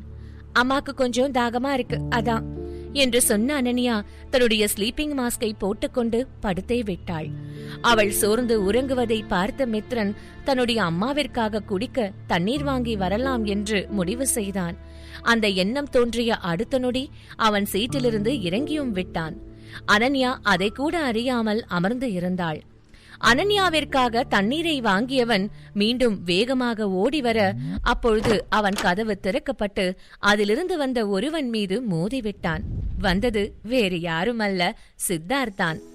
மித்ரன் மோதியதில் அவன் கையிலிருந்த நீர் சித்தார்த் உடையில் பட்டு அவன் உடை ஈரமானது. அதை பார்த்து கோபமானவன், நீ எங்க கண்ணை வச்சுட்டு வர பாரு, உன்னால என் ட்ரெஸ் ஈரம் ஆயிடுச்சு என்று சொன்னான். அதை கேட்ட மித்ரன் தலையை குனிந்தபடி, சாரி, நான் வேணும்னே பண்ணல என்று சொன்னான். அவன் சொன்னதை கேட்டு எந்த பதிலும் சொல்லாமல் நின்றான் சித்தார்த். சத்தம் எதுவும் வராததை பார்த்து குழம்பிய மித்திரன் நிமிர்ந்து ஒரு கண்ணால் பார்க்க அவன் கண்கள் ஆச்சரியத்தில் பெரிதாக விரிந்தது. அவன் சித்தார்த்தை மிகவும் ஆச்சரியமாக பார்த்தான். அவனுக்கு தன் முன்பு நிற்கும் சித்தார்த்தை ஏற்கனவே தெரியும் போல இருந்தது. சில நொடி அமைதியாக இருந்தவன் பிறகு முகம் நிறைய புன்னகையுடன் அப்பா என்று அழைத்து அவனை அணைத்துக் கொண்டான். அவன் சொன்னதை கேட்டு சித்தார்த்தின் பாடிகார்டு இருவரும் அதிர்ச்சியானார்கள். இத்தனை வருடமாக அவன் உடனிருந்தும் சித்தார்த்திற்கு இப்படி ஒரு மகன் இருக்கிறான் என்று தெரியாமல் போய்விட்டதே என்று குழம்பினார்கள். அதே நேரம் சித்தார்த் மிகவும் ஆச்சரியத்தில் இருந்தான். அவனால் திடீரென ஒரு சிறுவன் தன்னை அப்பா என்று கூறுவதை ஏற்றுக்கொள்ள முடியவில்லை. அதே நேரம் சிறுவனிடம் கத்த விரும்பாதவன், இங்க பாரு சின்ன பையா, நீ வேற யாரையும் நினைச்சு என்கிட்ட பேசுற, இப்படி எல்லாம் பேசக்கூடாது, நான் உன் அப்பா கிடையாது என்று சொன்னான். அதை கேட்ட மித்திரன் முகம் வாடியது. சித்தார்த்திடம் நிறைய பெண்கள் அவனுடைய பணத்துக்காக அவன் மூலம் கர்ப்பமானதாக சொல்லி உள்ளார்கள். ஆனால் இதுதான் முதல் முறை ஒரு சிறுவன் சித்தார்த்தை அப்பா என்று அழைப்பது. அதனால் சற்று குழம்பியிருந்தான் சித்தார்த். அதே நேரம் மித்ரனோ, இல்லப்பா, நீங்க பொய் சொல்றீங்க, எனக்கு நல்லா தெரியும், நீங்க தான் என் அப்பா, அதுல எந்த மாற்றமும் இல்ல. நீங்க ஏன் என்னையும் என் அம்மாவையும் தனியா விட்டுட்டு போனீங்க என்று கேட்டான். அவன் சொன்னதை கேட்ட மற்ற பயணிகளும் சித்தார்த்தை பற்றியும் மித்ரன் பற்றியும் பேச ஆரம்பித்தார்கள். அங்கே ஒரு சலசலப்பு தோன்றியது. அந்த சத்தத்தில் விழித்துக் கொண்டாள் அனன்யா. அவள் அப்பொழுதுதான் தனக்கு அருகில் மித்ரன் இல்லை என்பதை உணர்ந்தாள். அங்கிருந்த கூட்டத்தை பார்த்தவள் மித்ரனுக்கு ஏதோ பிரச்சனை என்று நினைத்துக்கொண்டு வேகமாக அங்கே சென்றாள். அவள் கூட்டத்தை விலக்கிவிட்டு அங்கே பார்க்க மித்ரன் யாரென்றே தெரியாத ஒருவனின் கால்களை பிடித்திருப்பதை பார்த்தாள். அதை பார்த்தவள், சாரி சாரி, அவ ஏதோ தெரியாம பண்ணிட்டான், சின்ன பையன் மன்னிச்சிடுங்க என்று சொல்லியபடி மித்ரனை இழுத்தாள். மித்ரன் எப்பொழுதும் சேட்டை செய்யும் பிள்ளை கிடையாது. அப்படி இருக்கும் பொழுது அவன் ஏன் இன்று இப்படி செய்தான் என்று அவளுக்கு சுத்தமாக புரியவில்லை. மித்ரன் சித்தார்த்தை விடமாட்டேன் என்று மிகவும் அழுத்தமாக பிடித்து இருந்தான். அதில் கடுப்பான சித்தார்த் அனன்யாவை பார்த்து, என்ன மாதிரி அம்மா நீ? உன்னால உன் பையனுக்கு அப்பா யாருன்னு கூட சொல்ல முடியலையா? உன்ன மாதிரி பொண்ணுங்களுக்கு பேர் என்னன்னு தெரியுமா என்று கேட்டான். அவன் கேட்ட வார்த்தைகள் அனன்யாவை காயப்படுத்தியது. உண்மையில் அவளுக்கு மித்ரனின் அப்பா யார் என்று தெரியாதே. தன்னுடைய குழந்தையை கொல்ல மனம் இல்லாமல் அவனை பெற்று இன்று வரை அவனை நல்ல முறையில் வளர்த்து வருகிறாள். ஆனால் இன்று வரை அவளால் மித்ரனின் அப்பா யார் என்று மட்டும் அவனுக்கு சொல்ல முடியவில்லை. அதை நினைத்து வருந்தியவள், இங்க பாருங்க சார், தேவையில்லாம பேசாதீங்க, என் பையன் தப்பு பண்ணிட்டான், அதுக்கு நான் சாரி கேட்டேன், இதுக்கு மேல ஏதாவது தப்பா பேசுனீங்கன்னா அப்புறம் நான் ஏதாவது கேட்டுடுவேன் என்று சொன்னாள். சித்தார்த்தை யாரும் எதிர்த்து பேச மாட்டார்கள். அப்படி இருக்கும் பொழுது அனன்யா அவனை எதிர்த்து பேசவும் அவனுடைய தன்மானம் சீண்டப்பட்டது. அவளை பார்த்தவன், இந்த பையனுக்கு அப்பாவும் யாருன்னு தெரியல, அம்மா நீயும் இவ்வளவு திமிர் பிடிச்சவளா இருக்க, நிச்சயமா உன் பையன் வளர்ந்து உருப்பிடாம தான் போக போறான் என்று சொன்னான். தன்னை தவறாக பேசிய போது பொறுமையாக இருந்த அனன்யாவால் தன்னுடைய மகனை பேசும்போது பொறுமையாக இருக்க முடியவில்லை. எனவே அருகிலிருந்த தண்ணீர் கிளாஸை எடுத்தவள் நேராக சித்தார்த்தின் முகத்தை தண்ணீரால் அபிஷேகம் செய்தாள். அதை பார்த்த பாடிகார்டு அதிர்ச்சியாக சித்தார்த்தோ தண்ணீர் பட்ட நொடியிலிருந்து நெருப்பாக கொதித்துக் கொண்டிருந்தான். எவ்வளவு பெரிய ஆபத்தை தொட்டிருக்கிறோம் என்று தெரியாமல் அவன் முன்பு தைரியமாக நின்று கொண்டிருந்தாள் அனன்யா. சித்தார்த் அனன்யாவை பார்த்து முறைத்துக் கொண்டு இருக்க அவனை பார்த்து கொஞ்சம் கூட பயப்படாத அனன்யா, ஆளு மட்டும் பனைமரத்துல பாதி வளர்ந்தா போதாது, கொஞ்சம் மூளையும் வளரணும். இன்னொரு முறை ஒரு பொண்ணை பத்தி தப்பா பேசறதுக்கு முன்னாடி உனக்கு இந்த தண்ணி அபிஷேகம் தான் ஞாபகம் வரணும் என்று சொன்னவள் மித்ரனை இழுத்து கொண்டு சென்றாள். அவள் செல்லும் வழியில், வந்துட்டான், ஏன் பையனை பத்தி தப்பா பேச, இடியட் என்று அவனை திட்டிக் கொண்டே சென்றாள். சித்தார்த் வழக்கமாக இதுபோல ஏதாவது நடந்தால் பயங்கரமாக டென்ஷன் ஆவான். இப்பொழுதும் அவன் கோபத்தில்தான் இருந்தான். ஆனாலும் பொறுமையாக இருந்தான். அது அவனுடைய பாடிகார்டு இருவருக்கும் ஆச்சரியமாக இருந்தது. அதே நேரம் நடந்ததையெல்லாம் பார்த்த மித்திரன் மிகவும் சோகமானான். அவனை சீட்டில் உட்கார வைத்த அனன்யா, மித்துக்குட்டி, இப்போ நடந்ததையெல்லாம் பார்த்து நீ கவலைப்படாத, இதெல்லாம் ஒரு விஷயமே இல்ல. ஆமா, நீ ஏன் சம்பந்தமே இல்லாம அவரை அப்பான்னு கூப்பிட்ட என்று கேட்டாள் அனன்யா. அவளை பார்த்து கண்களை அழகாக சிமிட்டிய மித்ரன், அம்மா, எனக்கு தோணுச்சு அவர்தான் என்னோட அப்பான்னு, அதான் நான் அவரை அப்படி கூப்பிட்டுட்டேன் என்று சொன்னான் மித்ரன். அதை கேட்ட அனன்யா உள்ளுக்குள் சிரித்தாள்.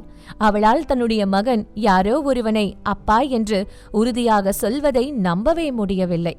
அதே நேரம் அவள் அவன் மனதை காயப்படுத்தவும் விரும்பவில்லை.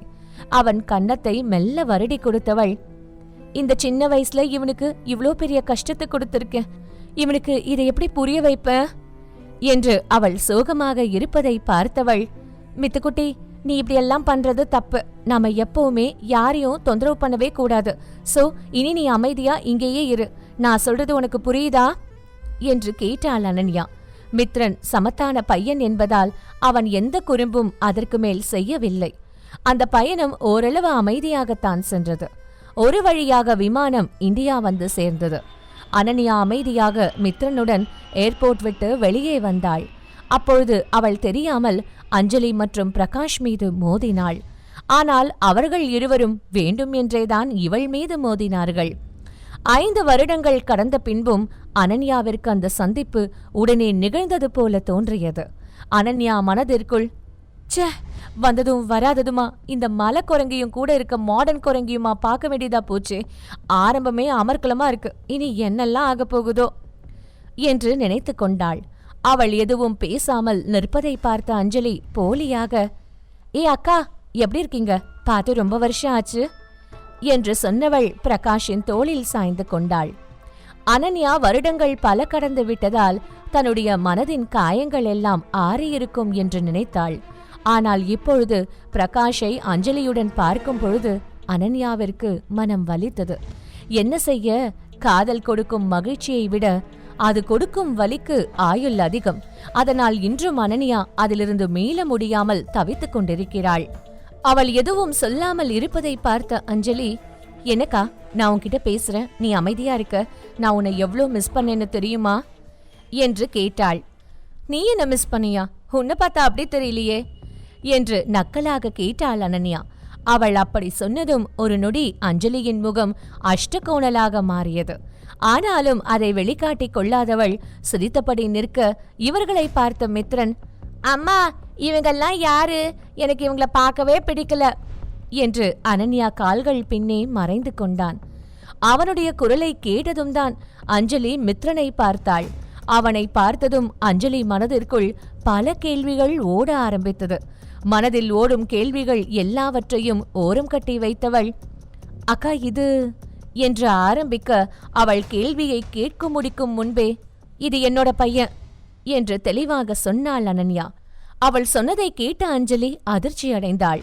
அவளால் அனன்யாவிற்கு மகன் இருக்கிறான் என்பதை நம்ப முடியவில்லை. அவளுக்கு தெரிந்தவரை அனன்யாவிற்கு கல்யாணம் ஆகவில்லை. அப்படி இருக்கும் பொழுது எப்படி குழந்தை என்று யோசித்து குழம்பி போனாள். அவள் அமைதியாக இருப்பதை பார்த்த அனன்யா அவள் எப்படியும் அடுத்த கேள்வியை கேட்கப் போகிறாள் என்று புரிந்து கொண்டாள். அதே போல அஞ்சலியும், அக்கா, நீ ரொம்ப மோசம், உனக்கு கல்யாண விஷயத்தை நீ என்கிட்ட சொல்லவே இல்லை பாத்தியா என்று கேட்டாள். அவள் பேசுவது எல்லாம் அப்படியே குழந்தை பேசுவது போல கியூட்டாக இருந்தது. ஆனால் அவள் எவ்வளவு பெரிய விஷ கொடுக்க என்பது அனன்யாவிற்கு மட்டும்தான் நன்றாக தெரியும். அடிப்பாவி, என்ன மாதிரி ஆக்ட் பண்ற நீ, உன்னை எல்லாம் சினிமால நடிக்க வச்சிருந்தா எல்லா அவார்டும் கிடைச்சிருக்கும் என்று மனதிற்குள் நினைத்து கொண்டாள் அனன்யா. அக்கா, நான் உன்கிட்ட தான் பேசிட்டு இருக்கேன், நீ என்ன அடிக்கடி சைலண்ட் மோடுக்கு போற என்று கேட்டாள். இப்போ உனக்கு என்ன பிரச்சனை அஞ்சலி, நீ தான் உனக்கு என்ன வேணுமோ அதை பண்ணிட்டியே, அப்புறம் ஏன் நல்லவ மாதிரி நடிக்கிற, ரொம்ப நடிக்காத, என்னால பார்க்க முடியல என்று சொன்னாள் அனன்யா. அவள் சொன்னதை கேட்டவுடன் அஞ்சலியின் முகம் சோகமாக மாறியது. அதை பார்த்த பிரகாஷ், ஏ அஞ்சலி, நீ எதுக்கு கண்டவகிட்ட எல்லாம் பேச்சு வாங்கிட்டு இருக்க? நான் உன்கிட்ட அப்பவே சொன்னேன் இவளை எல்லாம் பார்க்க வர வேண்டாம்னு. நீ தான் கேட்கல. இப்ப பாரு, இவள மாதிரி சீப்பான கேரக்டர் எல்லாம் இப்படிதான் மத்தவங்கள ட்ரீட் பண்ணுவாங்க. அதோட இவகிட்ட நிக்கிறானே இந்த குட்டி பையன், இவனும் நிச்சயமா முறையா பிறந்திருக்கவே மாட்டான்.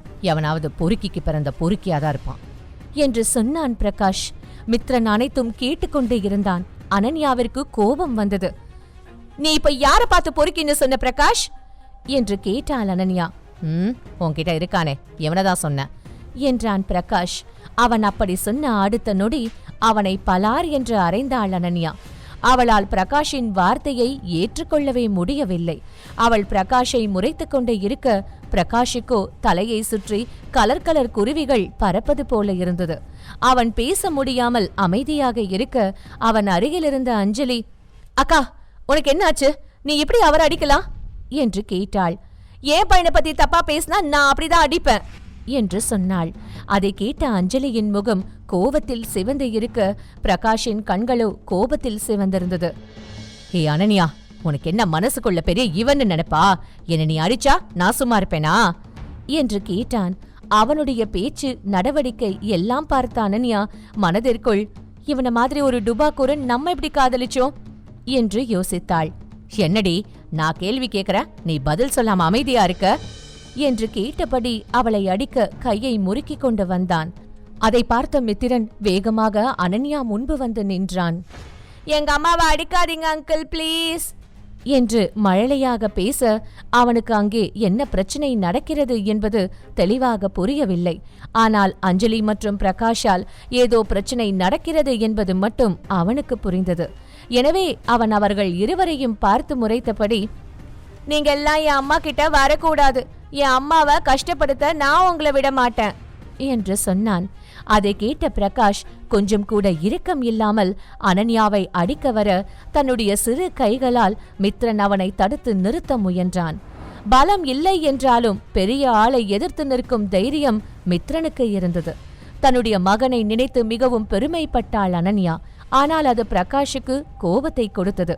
இந்த குட்டி பொறுக்கிக்கு மேனஸ்னா என்னன்னு நீ கத்து கொடுக்கல போல, சோ நான் கத்து கொடுக்கறேன் என்று சொன்னவன் அவனை பிடித்து தள்ளிவிட அவன் கீழே விழும் முன்னே ஒரு கை அவனை பிடித்தது. சித்தார்த் மித்ரனை தாங்கி பிடித்து இருந்தான்.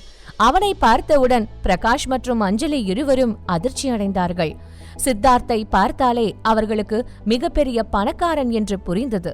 சித்தார்த் மித்ரனை தூக்கியவன், என் பையனுக்கு மேனஸ் சொல்லி கொடுக்கிற அளவுக்கு இங்க யாருக்கு தைரியம் இருக்கு என்று கேட்டான். அவன் குரலில் கோபம் அப்பட்டமாக தெரிந்தது.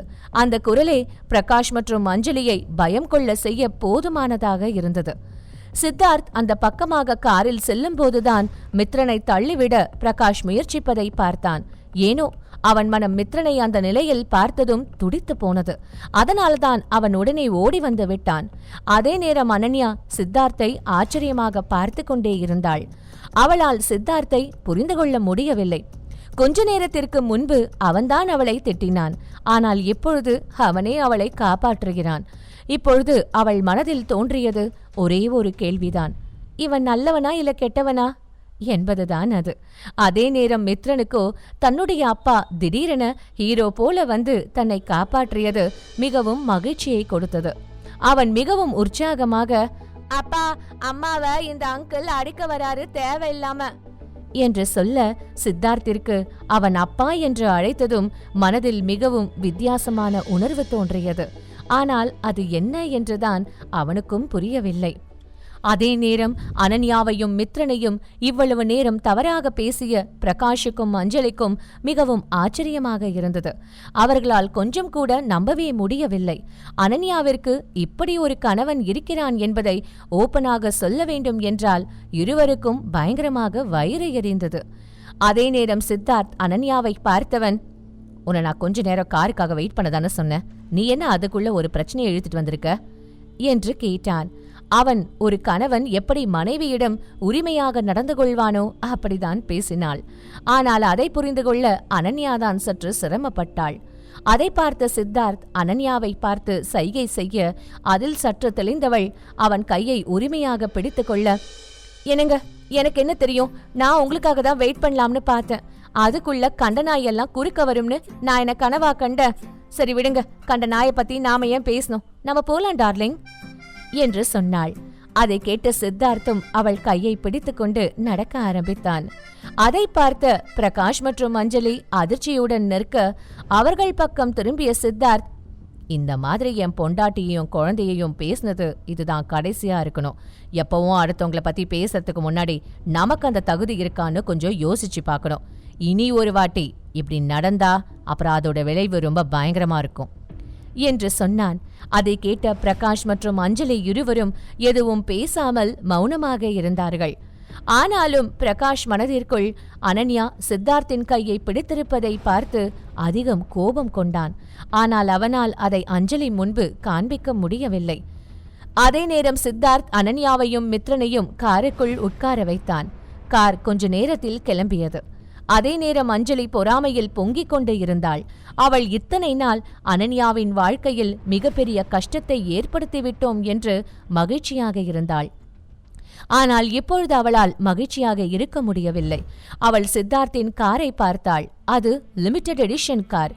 ஐயோ ஐயோ ஐயோ, லிமிடெட் எடிஷன் காரு, ஆன்சமான பையன், இப்படியெல்லாம் இந்த அனன்யாவுக்கு மட்டும் எப்படி இப்படிப்பட்ட பசங்க எல்லாம் மாட்டுறாங்க? யோ கடவுளே, அவளுக்கு மட்டும் நீ எப்பவுமே நல்ல ஸ்கெட்சா போடுவியா? ஆனா ஒண்ணு, அவ வாழ்க்கையில நீ எவ்வளோ நல்லதை எழுதினாலும் அதையெல்லாம் நான் கெட்டதா மாத்தி காட்டுவேன். இந்த உலகத்துல நல்லதுன்னு ஒண்ணு இருந்தா அது எல்லாம் எனக்கு மட்டும்தான் வேணும், அவளுக்கு கிடைக்க கூடாது என்று மனதிற்குள் கருவினாள் அஞ்சலி. அதே நேரம் இங்கே சித்தார்த்தின் கார் சிறிது தூரம் வந்திருந்தது. அனன்யா இப்பொழுது அவன் கையை பிடித்திருந்தாள். உண்மையில் அவள் வேண்டும் என்றே பிடிக்கவில்லை. அவள் தன்னையும் அறியாமல் அவன் கையை பிடித்திருக்க அவளை வித்தியாசமாக பார்த்த சித்தார்த், என்னம்மா வீர பெண்மணி, உனக்கு என் கையை விட இஷ்டம் இல்லையா என்று கேட்டான். அவன் குரல் கேட்டதும் தன்னுடைய எண்ண ஓட்டத்திலிருந்து வெளியே வந்த அனன்யா தான் அவன் கையை பிடித்திருப்பதை உணர்ந்து சட்டென்று அவனிடமிருந்து தன்னுடைய கையை எடுத்தாள். ஐ எம் சாரி, நான் வேற ஏதோ யோசனையில உங்க கையை பிடிச்சிட்டேன். அப்புறம் ரொம்ப தேங்க்ஸ், நீங்க சரியான நேரத்துல வந்து எங்களுக்கு ஹெல்ப் பண்ணீங்க என்று சொன்னாள் அனன்யா. ஆமாப்பா, ரொம்ப தேங்க்ஸ் என்று சொன்னான் மித்ரன். அவன் சொன்னதை கேட்ட அனன்யா வேகமாக மித்ரனின் வாயை மூடியவள், மித்துக்குட்டி, இது ஒன்னும் அப்பா இல்ல, நீ இப்படி யாரோ ஒருத்தர் எல்லாம் அப்பான்னு கூப்பிடக்கூடாது என்று சொன்னாள். அதை கேட்ட மித்ரன் அனன்யாவின் கையை தன்னுடைய வாயிலிருந்து எடுத்துவிட்டு, ஆனா அம்மா, நான் ஏன் என் அப்பாவை அப்பான்னு கூப்பிடக்கூடாது? அவர் தானே நம்மள அவங்க கிட்ட இருந்து காப்பாத்தினாரு என்று கேட்டான். அவன் சொன்னதை கேட்ட அனன்யாவிற்கு தன் மகனுக்கு உண்மை நிலவரத்தை எப்படி சொல்லி புரிய வைப்பது என்று தெரியவில்லை. ஆனாலும் அவள் சித்தார்த்திடம் அடுத்த திட்டை வாங்க விரும்பவில்லை. எனவே அவள் மித்ரனை பார்த்து, இங்க பாரு மித்து, இது ஒன்னும் அப்பா கிடையாது, இவர் ஒரு நல்ல மனுஷன். சோ நமக்கு ஹெல்ப் பண்ண வந்தாரு, அவ்வளவுதான். இப்படி ஹெல்ப் பண்ண வந்தவரை நீ அப்பான்னு சொல்லி தொந்தரவு பண்ணக்கூடாது என்று சொன்னாள். அவள் சொன்னதை கேட்டு அவன் சோகமானான். அதை பார்த்த அனன்யா அவன் கன்னத்தை மெல்ல வருடியபடி, நீ இதுக்கெல்லாம் சோகமாகாத, என் மித்துக்குட்டி ஸ்ட்ராங் தானே, அவன் யாரையும் கஷ்டப்படுத்த மாட்டான்ல, அப்போ நீ இந்த அங்கிளையும் அப்பான்னு சொல்லி கஷ்டப்படுத்த கூடாது என்று சொன்னாள். அதை கேட்ட சித்தார்த் சற்று கோபம் கொண்டவன், ஏய் இங்க பாரு, நான் உனக்கு ஹெல்ப் பண்ணதான், ஆனா அதுக்காக இதுதான் என் கேரக்டர்னு நினைக்காத. நீ நினைக்கிற மாதிரி நான் இல்ல. ஃப்ளைட்ல உன் பையனை நான் திட்டின, அதனாலதான் உனக்கு ஹெல்ப் பண்ண. மத்தபடி உனக்கு ஹெல்ப் பண்ணணும்னு எனக்கு எந்த அவசியமும் இல்ல என்று சொன்னான் சித்தார்த். அதை கேட்ட அனன்யா அவனை அமைதியாக பார்க்க, என்ன பாக்குற? ஓ, நீ உன் மனசுக்குள்ள நான் உனக்காக தான் ஹெல்ப் பண்ண வந்தேன்னு நினைச்சியா?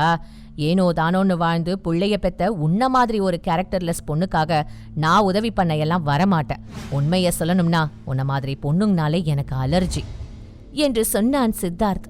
அவன் சொன்ன வார்த்தைகள் அனன்யாவின் மனதை காயப்படுத்தியது. அவள் இப்பொழுதுதான் சித்தார்த் நல்லவன் என்று நினைத்தாள். ஆனால் அதற்குள் அந்த எண்ணத்தை சித்தார்த் உடைத்து விட்டான். இப்பொழுது அனன்யாவிற்கு சித்தார்த் மற்றும் பிரகாஷ் இருவரும் ஒரே மாதிரிதான் இருந்தார்கள். காரை நிறுத்துங்க என்று கத்தினாள் அனன்யா.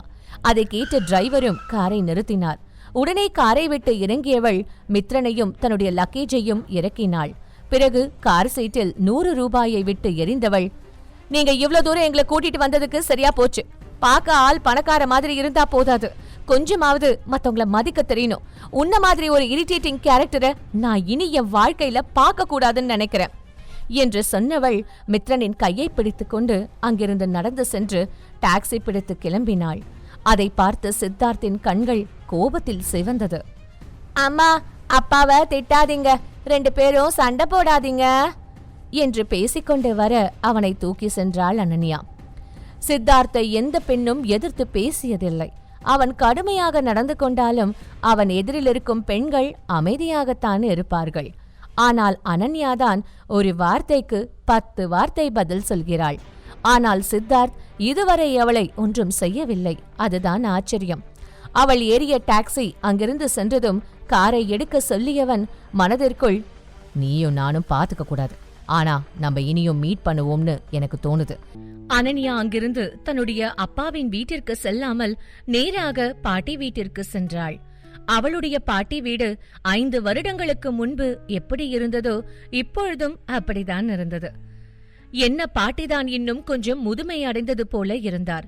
அனன்யா தன்னுடைய பாட்டியை பார்த்ததும் அதிகம் மகிழ்ச்சி கொண்டவள் வேகமாக சென்று அவரை அணைத்துக் கொண்டாள். அந்த நொடி அவள் கண்கள் கலங்கியது.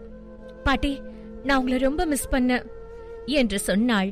அவள் முதுகை மெல்ல தடவி கொடுத்த பாட்டி, என் செல்ல பேத்தி, இத்தனை வருஷம் அங்க எவ்வளவு கஷ்டப்பட்டேன்னு தெரியலையே, பாவமா நீ இந்த வீட்ல வந்து பிறந்துட்ட, இல்லாத கொடுமையெல்லாம் அனுபவிக்கிற என்று சொன்னார்.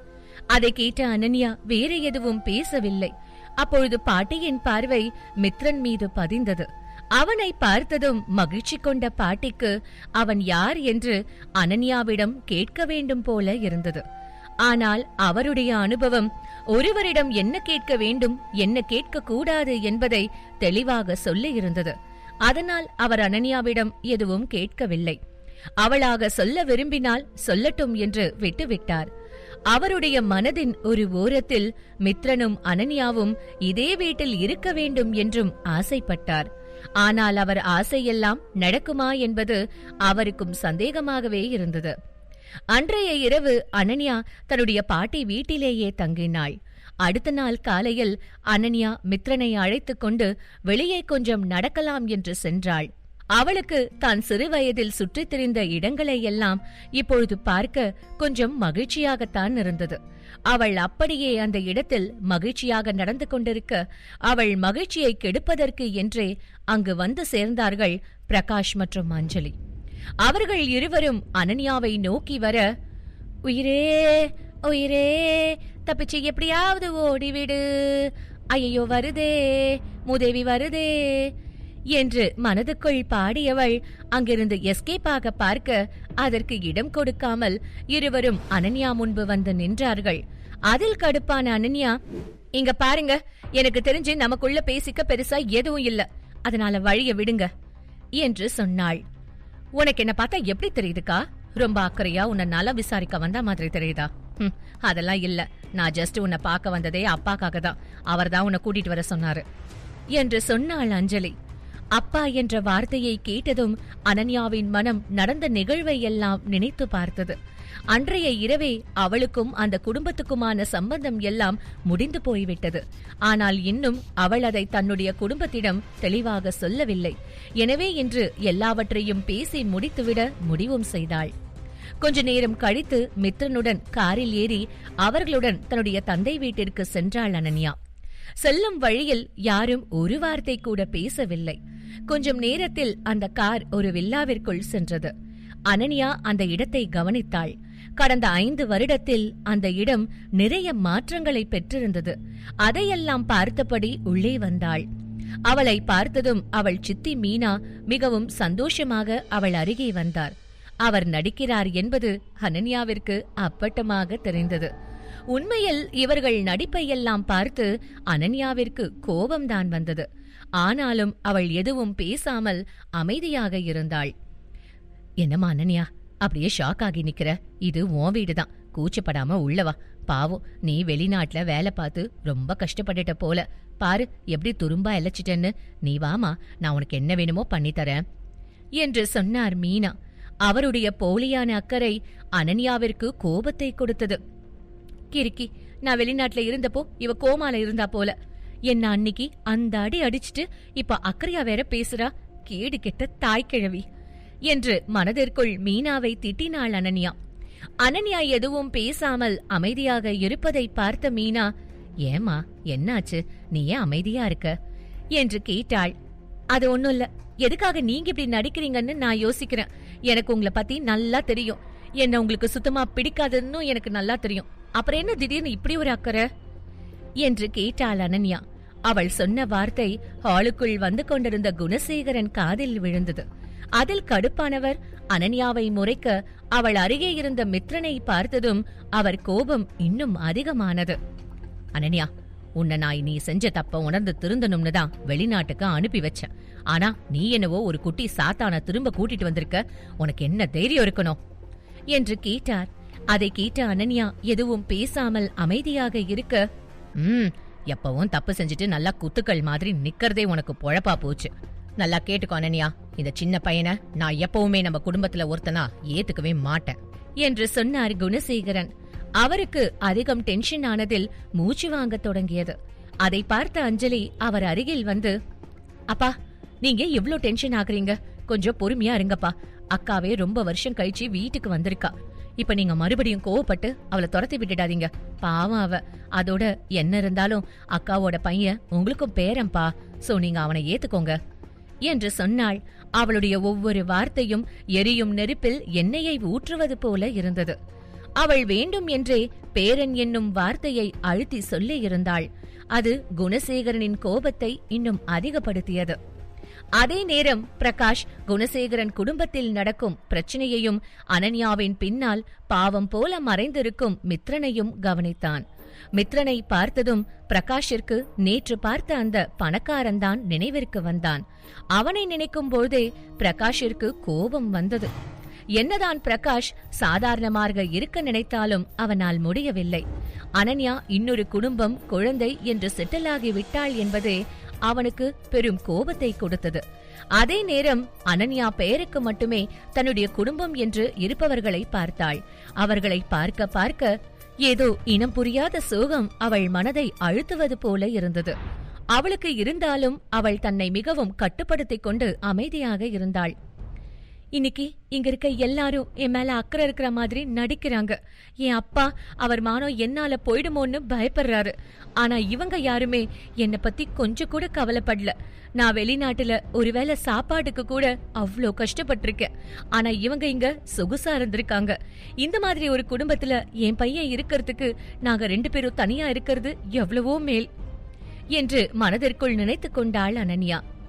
என்ன பெரிய மனுஷி, என் குடும்ப மானத்தை எப்படி வாங்கலாம்னு யோசிக்கிறியா என்று கேட்டார் குணசேகரன்.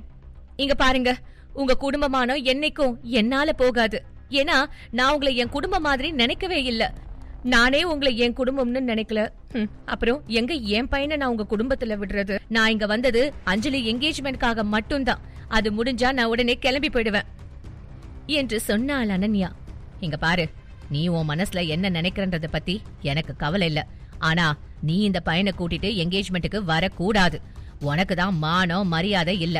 எப்படி வேணா இருப்ப, அதுக்காக நாங்களும் அப்படியே இருக்க முடியாதுல்ல என்று சொன்னார் குணசேகரன். தூரத்தில் இருந்த மித்ரன், அம்மாவை எல்லாரும் ஏன் திட்டுறாங்க? இது அப்பா கிட்ட சொல்லணுமே. அப்பா மட்டும் இங்க வந்தா எல்லாரும் காலி என்று அனன்யா போனில் அப்பா என்று டைப் செய்து கொண்டே இருந்தான். அதே நேரம் அனன்யாவிற்கு இந்த என்கேஜ்மெண்டில் கலந்து கொள்ள விருப்பம் இல்லை என்னும் பொழுது அவளுக்கு மித்ரனை அங்கே அழைத்து செல்ல வேண்டும் என்று எந்த அவசியமும் இல்லை. எனவே அவள் அதற்கு ஒப்புக்கொண்டு அங்கிருந்து கிளம்பினாள். அவள் 20 வருடம் வளர்ந்த வீட்டிற்கு நீண்ட நாட்களுக்கு பிறகு வந்திருந்த போதும் அவளுக்கு அங்கே இருக்க வேண்டும் என்று தோன்றவில்லை. அவளுக்கு அந்த வீடு ஒரு சாதாரண கட்டிடம் போல்தான் தெரிந்தது. அவள் வீட்டை விட்டு வெளியே வந்த பிறகு தன்னுடைய பாட்டிக்காக ஏதாவது வாங்கலாம் என்று முடிவு செய்தாள். பிறகு அவள் டாக்ஸிக்காக காத்திருக்க அவளை பார்த்தபடி ஓடி வந்தான் பிரகாஷ். அவனை பார்த்த அனன்யா டாக்ஸி ஏதாவது வருகிறதா என்று பார்க்க அதற்குள் அவள் முன்பு வந்து நின்றான் பிரகாஷ். இப்ப எதுக்கு நீ இங்க வந்த? ஏன் உனக்கும் சொல்ல ஏதாவது இருக்கா என்று கேட்டாள் அனன்யா. அவள் முகமே அவள் பிரகாஷிடம் பேச விரும்பவில்லை என்று சுட்டி காண்பித்தது. அவன் அவளை பார்த்தான். ஏனோ அவன் மனம் அனன்யாவின் கோபத்தை பார்த்த பிறகு அவள் பக்கமும் நியாயம் இருக்குமோ என்று யோசித்தது. அதனால்தான் அவளிடம் பேச வந்தான். அனன்யா, நீ நேத்து அஞ்சலி கிட்ட எதுக்கு கோவமா நடந்துகிட்ட? அவ என்ன தப்பு பண்ணா என்று கேட்டான் பிரகாஷ். அவன் சட்டென்று அப்படி கேட்கவும் சற்று ஆச்சரியமடைந்த அனன்யா, ஆமா, இப்ப நான் ஏன் அவன் மேல கோவமா இருக்கேன்னு தெரிஞ்சுக்கிட்டு நீ என்ன பண்ண போற? நான் உன்கிட்ட சில விஷயம் சொல்லணும்னு எதிர்பார்த்தப்போ நீ கேட்க ரெடியா இல்ல. ஆனா இப்போ நீயா வந்து கேட்டா நான் உடனே சொல்லணுமா என்று கேட்டாள் அனன்யா. இங்க பாரு, இன்னொருத்தன் கூட ஒன்னா இருந்து நீதான் எனக்கு துரோகம் பண்ண. ஆனா நான் இப்ப கூட உன் பக்கம் என்ன நியாயம் இருக்கும்னு தான் யோசிக்கிறேன். ஒழுங்கா நீ என்ன சொல்ல நினைக்கிறியோ சொல்லு என்று சொன்னான் பிரகாஷ். நான் எதுக்கு உன்கிட்ட அதெல்லாம் சொல்லணும்? நம்ம 2 பேரும் காதலிச்சோம் தான், அத கூட விடு. ஆனா உனக்கு எனக்கும் சின்ன வயசுல இருந்தே பழக்கம் தானே. அப்ப என்ன பத்தி உனக்கு தானே நிறைய தெரியணும். அப்போ ஏன் கேரக்டரை பத்தி உனக்கு யாரும் விளக்கம் கொடுக்க தேவையில்லதானே? அப்படி இருந்தும் அன்னைக்கு நீ என்ன தப்பா தானே பேசின. நீ கேட்க வேண்டிய நேரத்துல நான் சொன்னதை கேட்கல. சோ நான் இப்ப எதையும் சொல்ல போறதில்ல. தூக்கு தண்டனை கொடுத்த ஒருத்தனை கொன்ன பிறகு அவனை நிரபராதின்னு சொன்னா அவன் உயிர் திரும்ப கிடைச்சிடுமா? அதே மாதிரிதான் நீ என்ன அன்னைக்கே உன் வார்த்தையால கொன்னுட்ட. சோ இப்ப அத பத்தி பேசி எனக்கு எந்த பலனும் இல்ல. இப்ப நீ அஞ்சலிய கல்யாணம் பண்ணிக்க போற. எனக்கு ரொம்ப சந்தோஷம். நீ நிம்மதியா உன் வாழ்க்கைய வாழ்ந்துக்கோ, நான் என் வாழ்க்கைய பாத்துக்கிறேன் என்று சொன்ன அனன்யா மித்ரனின் கையை பிடித்துக்கொண்டு நடக்க, இப்பொழுது பிரகாஷிற்கு அனன்யா மீது தவறு இருக்காதோ என்று தோன்றத் தொடங்கியது. ஏனென்றால் அனன்யா பேசும் வார்த்தைகளில் கொஞ்சம் கூட பதட்டம் இல்லை. ஆனால் தான் செய்யாத தவறுக்கு தண்டனை கிடைத்ததே என்ற வருத்தம் இருந்தது. அதை உணர்ந்தவன் வேகமாக சென்று அனன்யாவின் கையை பிடித்து நிறுத்தி, அனன்யா, நீ இப்ப என்ன சொல்ல வர? அப்ப அன்னைக்கு நீ வேணும்னே யார் கூடயும் இருக்கலையா? உன்னை யாராவது அந்த டிராப்ல மாட்டி விட்டாங்களா என்று கேட்டான். அதை கேட்ட அனன்யா அவனுக்கு பதில் சொல்ல வர, இவ்வளவு நேரம் இவர்கள் பேசிக்கொண்டு இருந்ததை கேட்டுக்கொண்டிருந்த அஞ்சலி வேகமாக பிரகாஷ் அருகில் வந்தாள். ஏ பிரகாஷ், நீங்க என்ன பண்ணிட்டு இருக்க? வா, நம்ம வீட்டுக்கு போலாம் என்று சொன்னாள் அஞ்சலி. அவள் முகத்தில் எங்கே தன்னுடைய உண்மை வெளிப்பட்டு விடுமோ என்ற பயம் அப்பட்டமாக தெரிந்தது. அவள் பிரகாஷ் அனன்யாவிடம் பேசக்கூடாது என்று நினைத்தாள். அதை அனன்யாவால் புரிந்து கொள்ள முடிந்தது. என்ன அஞ்சலி, ரொம்ப வேகமா வந்துட்ட போல. எங்க நான் ஏதாவது சொன்னா பிரகாஷுக்கு உன் உண்மையான முகம் தெரிஞ்சிடும்னு பயமா இருக்கா என்று கேட்டாள் அனன்யா. அதை கேட்ட அஞ்சலி அமைதியாக இருக்க, பிரகாஷோ, ஏ அனன்யா, நான் உன்கிட்ட பேசிட்டேன் அப்படின்றதுக்காக அஞ்சலிய சந்தேகப்படுவேன் எல்லாம் இல்ல. இப்ப நீ வேணும்னே அஞ்சலியை என் முன்னால தப்பா காட்ட நினைக்கிற, அப்படிதானே என்று கேட்டான் பிரகாஷ். அவன் அப்படி கேட்டதும் அஞ்சலியின் முகம் பிரகாசமானது. அதே நேரம் அனன்யாவோ, அடச்ச, இவனுக்கு கொஞ்சம் மூளை வேலை பாக்குதுன்னு நினைச்சது ஏன் தப்புதான். சரியான புலி மூட்டை தான் இவன் என்று மனதிற்குள் பிரகாஷை திட்டிய அனன்யா அவனை பார்த்து லேசான புன்னகையுடன், பரவாயில்ல பிரகாஷ், அன்னைக்கு நீ என் மேல வைக்காத நம்பிக்கைய இப்ப வச்சிருக்க பாத்தியா? உன்னை நினைச்சா எனக்கு ரொம்ப சந்தோஷமா இருக்கு. நீதான் அஞ்சலிய ரொம்ப நம்புறியே, அப்புறம் என்கிட்ட எதுவும் கேட்காத. நீங்க 2 பேரும் என்ன தொந்தரவு பண்ணாம நிம்மதியா வாழுங்க என்று சொன்ன அனன்யா அதற்கு மேல் அங்க நிற்க முடியாமல் டாக்ஸியில் ஏறி சென்று விட்டாள். அந்த சந்திப்பிற்கு பிறகு அனன்யா கிட்டத்தட்ட 1 மாதம் தன்னுடைய குடும்பத்தை சேர்ந்தவர்களிடம் பேசவே இல்லை. கண்ணை மூடி திறப்பதற்குள் என்கேஜ்மெண்ட் தினமும் வந்தது. பிரகாஷ் குடும்பமும் அஞ்சலி குடும்பமும் சிட்டியில் பெரும் புள்ளிகள் என்பதால் என்கேஜ்மெண்டிற்கு நிறைய பணக்காரர்கள் வந்திருந்தார்கள். வருபவர்கள் எல்லாம் விஐபிகள் என்பதால் குணசேகரன் வாசலில் நின்று அனைவரையும் வரவேற்றார். அவர் கொஞ்ச நேரம் கழித்து பிரகாஷை பார்த்து, அஞ்சலி ரெடி ஆயிட்டாளா என்று பார்க்க சொன்னார். அவர் ரெடியாகி இருப்பா அங்கிள், நீங்க டென்ஷன் ஆகாதீங்க என்று சொன்னான் பிரகாஷ். இங்க பாருப்பா பிரகாஷ், என் வைஃப் மீனா, என் பொண்ணு அஞ்சலி, அவங்க 2 பேருமே ரொம்ப கஷ்டப்பட்டுட்டாங்க. அவங்கள நம்ம இதுக்கு மேலேயும் கஷ்டப்பட விடக்கூடாது. நான் என் பொண்ண உன்னை நம்பிதான் விடுறேன். நீ அவளை நல்லபடியா பாத்துக்கோ. அவளுக்கு ஏதாவது ஆச்சுன்னா நான் சும்மா இருக்க மாட்டேன் என்று சொன்னார் குணசேகரன். அதை கேட்ட பிரகாஷ், அங்கிள், எனக்கு உங்க நிலைமை புரியுது. நீங்க கவலைப்படாதீங்க, நான் அவளை ரொம்ப நல்லா பாத்துக்கிறேன். என் கூட இருக்கிற வரைக்கும் அவ சந்தோஷமா தான் இருப்பா என்று சொன்னான் பிரகாஷ். அதை கேட்ட குணசேகரன் முகத்தில் சந்தோஷம் தோன்றியது. ஆனால் கொஞ்ச நேரத்தில் அவர் முகம் கவலையை வெளிப்படுத்தியது. அங்கிள், என்னாச்சு என்று கேட்டான் பிரகாஷ். இல்லப்பா, இன்னைக்கு என்கேஜ்மெண்ட்டுக்கு அனன்யாவும் வருவா. அவளை நினைச்சாதான் எனக்கு கவலையா இருக்கு. இங்க வந்திருக்கிற கெஸ்ட் முன்னாடி அவ நம்மள அவமானப்படுத்தாம இருக்கணும். இன்னைக்கு வேற ரொம்ப ரொம்ப முக்கியமான கெஸ்ட் வராரு. அவரை மட்டும் நம்ம பிசினஸ்ல ஜாயின் பண்ணா நிச்சயம் நமக்கு நல்ல நேரம் தான். சோ அவர் வரப்போ எந்த குழப்பமும் வந்துடாம இருக்கணும் என்று சொன்னார் குணசேகரன். எல்லாம் நல்லபடியா நடக்கும் அங்கிள் என்று சொன்னான் பிரகாஷ். அப்பொழுது அஞ்சலி தன்னுடைய மேக்கப்பையும் எல்லாம் முடித்து அங்கே வந்து சேர்ந்தாள். அவள் நேவி ப்ளூ கலர் கவுன் அணிந்து இருந்தாள். அவளுடைய மேக்கப், ஹேர் ஸ்டைல் என எல்லாம் அவள் அழகை இன்னும் அதிகப்படுத்தி காட்டியது. அவள் பிரகாஷின் அருகே வந்து அவன் கையை கோர்த்து கொண்டாள். அவர்கள் ஜோடி பொருத்தம் பிரமாதமாக இருப்பதாக எல்லாம் பேசினார்கள். அதை கேட்கும் போதே குணசேகரனுக்கு சந்தோஷமாக இருந்தது. அவர் தன் மகளுக்கு திருமணமாக போகிறது என்று நினைத்து ஆனந்த கண்ணீர் வடித்தார். எல்லோரும் சந்தோஷமாக இருக்க, மணமக்கள் பேசிக்கொண்டே இருக்க, திடீரென கேட்கப்பட்ட ஒரு கேள்வி அங்கிருந்த சந்தோஷத்தை மறைய செய்து சலசலப்பை உண்டாக்கியது. அப்பொழுது கூட்டத்தில் இருந்த ஒருவர், "என்னப்பா குணசேகர், ஒரு 2வது பொண்ணுக்கு மட்டும் கிராண்டா என்கேஜ்மெண்ட் எல்லாம் பண்ணுற, மூத்த பொண்ணா ஆளையே காணமே, அவ எங்க?" என்று கேட்டார். அவர் அப்படி கேட்டதும் கூட்டத்தில் இருந்த ஒவ்வொருவரும் தங்களுக்கு தெரிந்த கதைகளை பேச ஆரம்பித்தார்கள். இந்த பையனை தானே மூத்த பொண்ணுக்கு கல்யாணம் பண்றதா பேசி முடிச்சிருந்தாங்க, அப்புறம் ஏன் இவனை சின்ன பொண்ணுக்கு கல்யாணம் பண்ணி வைக்கிறாங்க? அதோட மூத்த பொண்ண நான் பார்த்தே பல வருஷம் ஆச்சே என்று தனக்கு அருகில் இருந்தவளிடம் கேட்டாள் ஒரு பெண். அட, அந்த மூத்த பொண்ணு ஏதோ பண்ணக்கூடாத தப்பு பண்ணிட்டா போல, அதனாலதான் அவ ரொம்ப வருஷமா இங்க வராம இருக்கா. அப்படி என்ன பண்ணி தொலைச்சாலோ, இப்படி 4 மனுஷங்களை கூட அவளால பார்க்க முடியல என்று சொன்னாள் இன்னொரு பெண். அந்த மூத்த பொண்ணு அப்படி ஒரு தப்பு பண்ணாலான்னு நமக்கு தெரியாது. ஆனா அவ எனக்கு தெரிஞ்சு நல்ல பொண்ணுதான். ஒருவேளை அவளோட சித்தி மீனாவும் அவ பொண்ணு சேர்ந்து கூட ஏதாவது பிளான் பண்ணி இருக்கலாம். என்ன இருந்தாலும் மீனாவும் குணசேகரன் வாழ்க்கையில குறுக்கு வழியில வந்தவ தானே. அப்போ அம்மா புத்தி தானே பொண்ணுக்கும் இருக்கும்.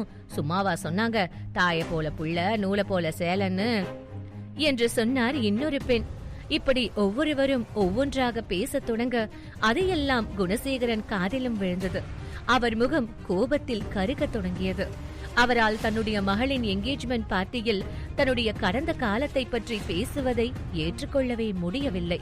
அவர் அதை பற்றி யோசித்தபடி அமைதியாக இருக்க, அப்பொழுது அங்கே அனன்யா மித்ரனுடன் வந்து சேர்ந்தாள். கூட்டத்தில் இருந்தவர்கள் பார்வையெல்லாம் அவள் மீதுதான் விழுந்தது. அஞ்சலி இப்பொழுது மற்றவர்களால் கொண்டாடப்படுகிறாள். ஆனால் அனன்யா இருக்கும் பொழுது அவளை யாரும் கண்டுகொண்டதே இல்லை. 5 வருடங்களுக்கு முன்பு இருந்த அனன்யா பார்க்க கியூட்டான அழகிய பெண்ணாக இருந்தாள். ஆனால் இப்பொழுது அந்த கர்வம் பொருந்திய அழகியாக இருக்கிறாள். அது உண்மையில் அவள் அழகுக்கு அழகு சேர்ப்பதாக இருந்தது. எல்லோரும் அனன்யா வந்தவுடன் அஞ்சலியை மறந்துவிட்டு அனன்யாவின் அழகை பாராட்ட அதில் கடுப்பானாள் அஞ்சலி. அதே நேரம் குணசேகரன் அனன்யா அருகில் மெதுவாக வந்தவர், "ஏ அனன்யா, உனக்கு என்ன பைத்தியம் பிடிச்சிருக்கா? நான் தான் ஏற்கனவே சொன்னல, இந்த குட்டி பிசாச கூட்டிட்டு வராதன்னு. அப்புறம் எதுக்கு இவனை கூட்டிட்டு வந்த?" என்று கேட்டார். அவர் தன்னால் முடிந்தவரை தன்னுடைய குரலை தாழ்த்தி பேசினார். எனவே அனன்யாவை தவிர வேறு யாருக்கும் அவர் பேசுவது கேட்கவில்லை. குணசேகரன் வேண்டும் என்றுதான் அனன்யா மித்ரனை அழைத்து வந்திருக்கிறாள் என்று நினைத்தார். அவருக்கு அனன்யா வேண்டும் என்றே நிச்சயதார்த்தத்தில் பிரச்சனை உண்டு பண்ணுகிறாள் என்று தோன்றியது. அதனால் அவர் கடுப்பானார். "இங்க பாரு, நீ எனக்கு பொண்ணா பிறந்ததுக்கு ஏற்கனவே நிறைய நல்லது பண்ணிட்ட. இதுக்கு மேல என்ன சோதிக்காத. ஒழுங்கா இந்த சின்ன பையனை விட்டுடு, இல்லனா நானே இவனை இங்கிருந்து துரத்தி விட்டுருவேன்" என்று சொன்னார். அவர் அப்படி சொன்னதை கேட்டதும் அனன்யாவிற்கு மிகவும் கஷ்டமாக இருந்தது. ஒரு சிறுவன் என்று பார்க்காமல் இப்படி பேசுகிறாரே என்று மிகவும் வருத்தம் கொண்டாள். "இங்க பாருங்க, உங்களுக்கு என்ன பார்க்க பிடிக்கலன்னு எனக்கு நல்லா தெரியும். உண்மையை சொல்லணும்னா நான் இந்த என்கேஜ்மெண்ட்டுக்கு வர்றதுல கூட உங்களுக்கு விருப்பம் இல்ல. அப்புறம் ஏன் நீங்க என்ன ஃபாரின்ல இருந்து வர வச்சீங்க? நான் அங்கேயே நிம்மதியா இருந்திருப்பேன்ல. இப்ப கூட ஒண்ணு கெட்டு போகல. நான் என் பையனை கூட்டிட்டு போறேன். ஆனா நீங்க இனிமே என்னை எப்பவுமே கூப்பிடக்கூடாது" என்று சொன்னாள் அனன்யா. அவள் சொன்னதை கேட்ட குணசேகரன் அமைதியாக இருக்க, அனன்யா மித்ரன் கையை பிடித்துக் கொண்டு அங்கிருந்து நடக்க ஆரம்பித்தாள். அதை பார்த்த அஞ்சலி வேகமாக சென்று அவள் கையை பிடித்துக் கொண்டு, "அக்கா ப்ளீஸ், நீ அப்பாவை தப்பா எடுத்துக்காத. அவர் ஏதோ டென்ஷன்ல ஏதாவது பேசி இருப்பாரு. நீ அதையெல்லாம் கண்டுக்காதக்கா. அவருக்கு உன் மேலதான் பாசம் ஜாஸ்தி. அவர் உன்னை நினைக்காத நாளே இல்ல, உனக்கு அது தெரியுமா?" என்று கேட்டாள். அவள் அப்படி சொன்னதும் அனன்யா அவளை மேலும் கீழும் பார்த்தாள். அஞ்சலி பிரகாஷின் கையை பிடித்திருந்தவள் முகம் நிறைய புன்னகையுடன், "அக்கா, இன்னைக்கு எனக்கு என்கேஜ்மெண்ட். எனக்கு உன்னோட பிளெஸிங் கண்டிப்பா வேணும். எனக்காக நீங்க இரு" என்று சொன்னாள். அவள் சொன்னதை கேட்ட அனன்யா, "கடவுளே, இவையே இவ்ளோ நல்லவ மாதிரி நடிக்கிறா. இவளோட நடிப்பை பாக்குற நேரம் நடுக்கடல்ல குதிக்க கூட செஞ்சிடலாம் போல" என்று மனதிற்குள் நினைத்துக் கொண்டாள். அஞ்சலி தொடர்ந்து அனன்யாவிடம் இங்கேயே இருக்கும்படி கெஞ்சினாள். அஞ்சலிக்கு அனன்யா மீது பாசம் எல்லாம் இல்லை. அவள் அனன்யாவை வெறுப்பேற்ற பார்த்தால் அவ்வளவுதான். அது அனன்யாவுக்கும் புரிந்தது. அவள் தன்னுடைய அப்பாவை பார்த்து, இப்ப நீங்க என்ன சொல்றீங்க? நான் இங்க இருக்கவா இல்ல போகவா என்று கேட்டாள். அவருக்கு அனன்யாவை அந்த இடத்திலிருந்து துரத்ததான் ஆசையாக இருந்தது. ஆனால் அவர் அனன்யாவை வைத்து ஒரு திட்டம் தீட்டே இருந்ததால் அவர் அவளை துரத்தாமல் இருந்தார். இங்க பாரு, நீ இங்க இருக்கலாம், ஆனா எங்க கண்ணு முன்னாடி நீ சுத்தக்கூடாது. போய் எங்கேயாவது ஒரு மூலையில உட்காரு என்று சொன்னார். அவர் சொன்னதை கேட்ட அனன்யா அதற்கு மேல் அங்கே நிற்காமல் ஒரு ஓரமாக மித்ரனை அழைத்துக் கொண்டு சென்று அமர்ந்தாள். அவளுக்கு என்கேஜ்மெண்டில் கூட்டம் அதிகமாக இருந்ததால் கொஞ்சம் பதட்டமாக இருந்தது.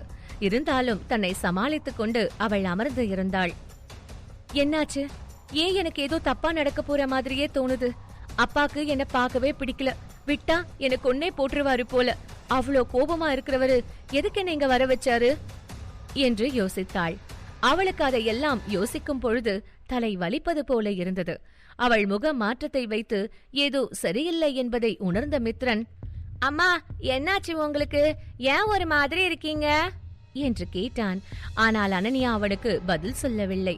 அவள் தன்னுடைய எண்ணத்திலேயே தொலைந்து இருந்தாள். அவள் மௌனத்தை பார்த்தவன் அங்கிருந்து வெயிட்டரை அழைத்து, அங்கிள், ஒரு கப் வார்ம் வாட்டர் வேணும் என்று சொன்னான். அவனுடைய கியூட்டான முகமும் ஸ்மார்ட்டான பேச்சும் அந்த வெயிட்டரை அதிகம் கவர்ந்தது. அவர் அவன் கேட்டபடி வார்ம் வாட்டர் கொண்டு வந்து கொடுத்தார். அதை வாங்கியவன் அனன்யாவிற்கு அந்த தண்ணீரை குடிக்க கொடுத்தான். அந்த தண்ணீரை குடித்த பிறகு அவளும் கொஞ்சம் பெட்டராக ஃபீல் செய்தாள். அம்மா, இப்ப நீங்க ஓகே தானே என்று கேட்டான். ஆமா என்று சொன்ன அனன்யா அவன் கன்னத்தை கிள்ளி முத்தம் கொடுத்தாள். அதன் பிறகு அனன்யா அவனிடம் சாதாரணமாக பேசி சிரித்துக்கொண்டே இருக்க, குணசேகரன் இன்னொரு 50 வயது நிரம்பிய நபருடன் அவளை நோக்கி வருவதை பார்த்தாள். அவளுக்கு ஏன் அவர் தன்னை நோக்கி வருகிறார் என்று புரியவில்லை. அவள் அவரை குழப்பத்துடன் பார்க்க, குணசேகரன் தனக்கு அருகில் இருந்த நபரை பார்த்து, மிஸ்டர் சுதாகர், இதுதான் என்னோட மூத்த பொண்ணு அனன்யா என்று அறிமுகம் செய்தார். அதை கேட்ட சுதாகர் சிரித்தார். அப்பொழுது அவர் கண்ணுக்கு அருகே சுருக்கம் ஏற்பட்டது.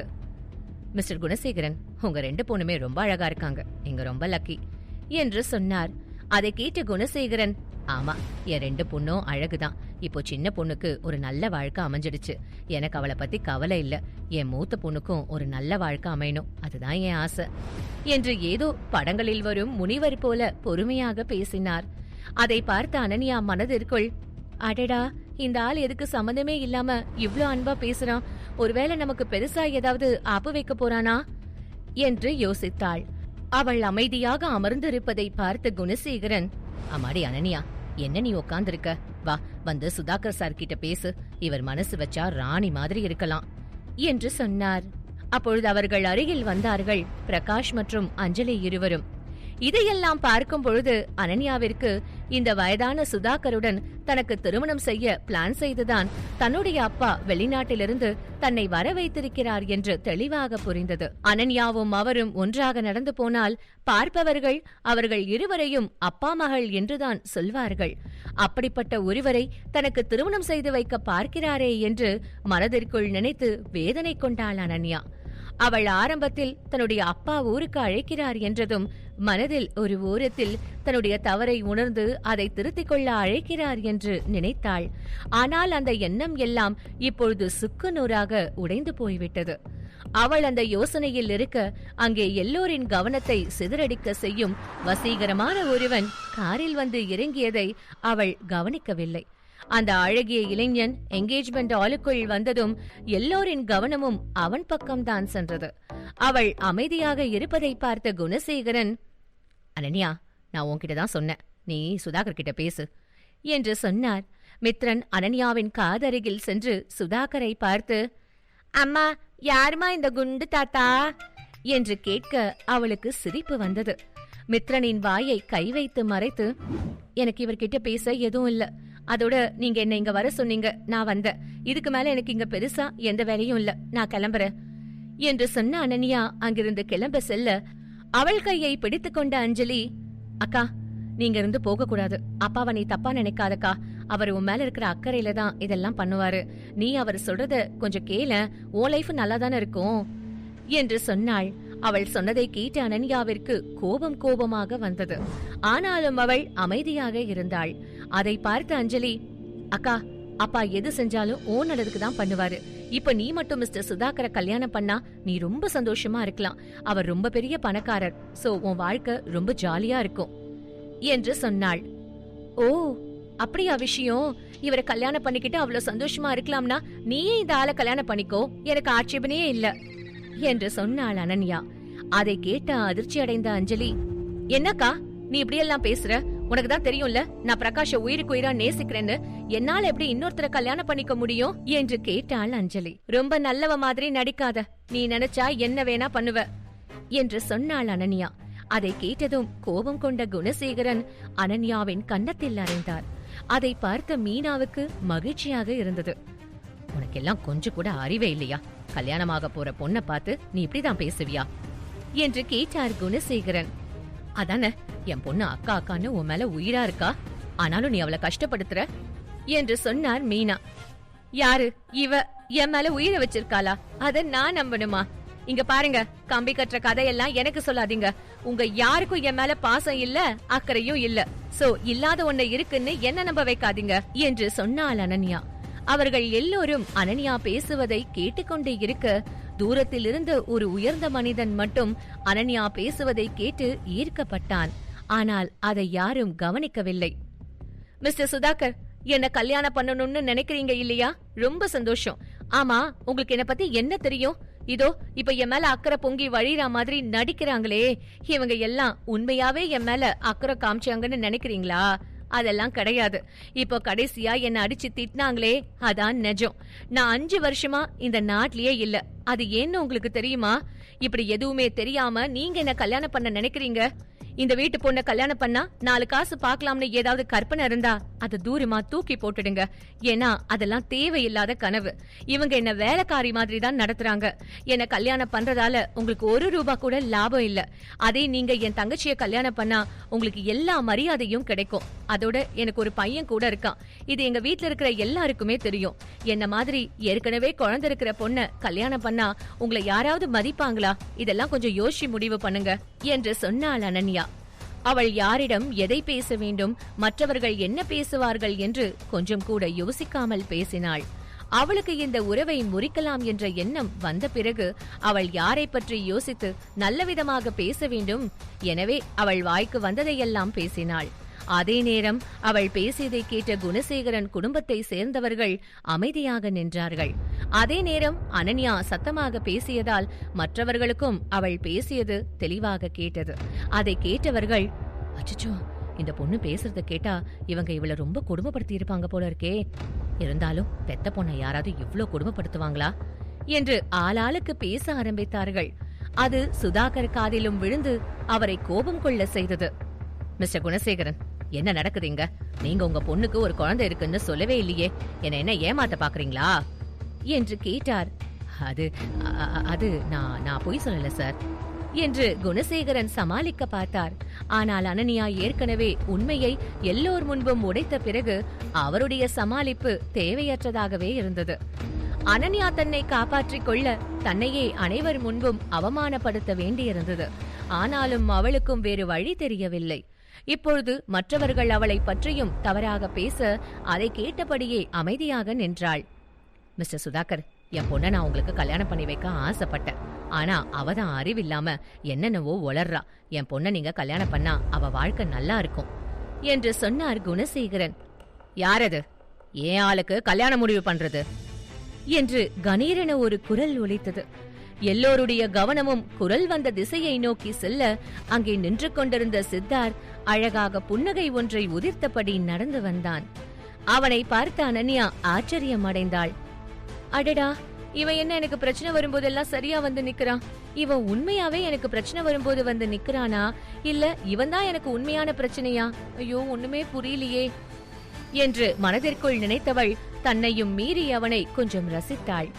அதே நேரம் சித்தார்த்தை பார்த்த சுதாகர், மிஸ்டர் சித்தார்த், நீங்க இங்க வருவீங்கன்னு நான் எக்ஸ்பெக்ட் பண்ணவே இல்ல என்று சொல்லி அவனுடைய கையை குலுக்கினார்.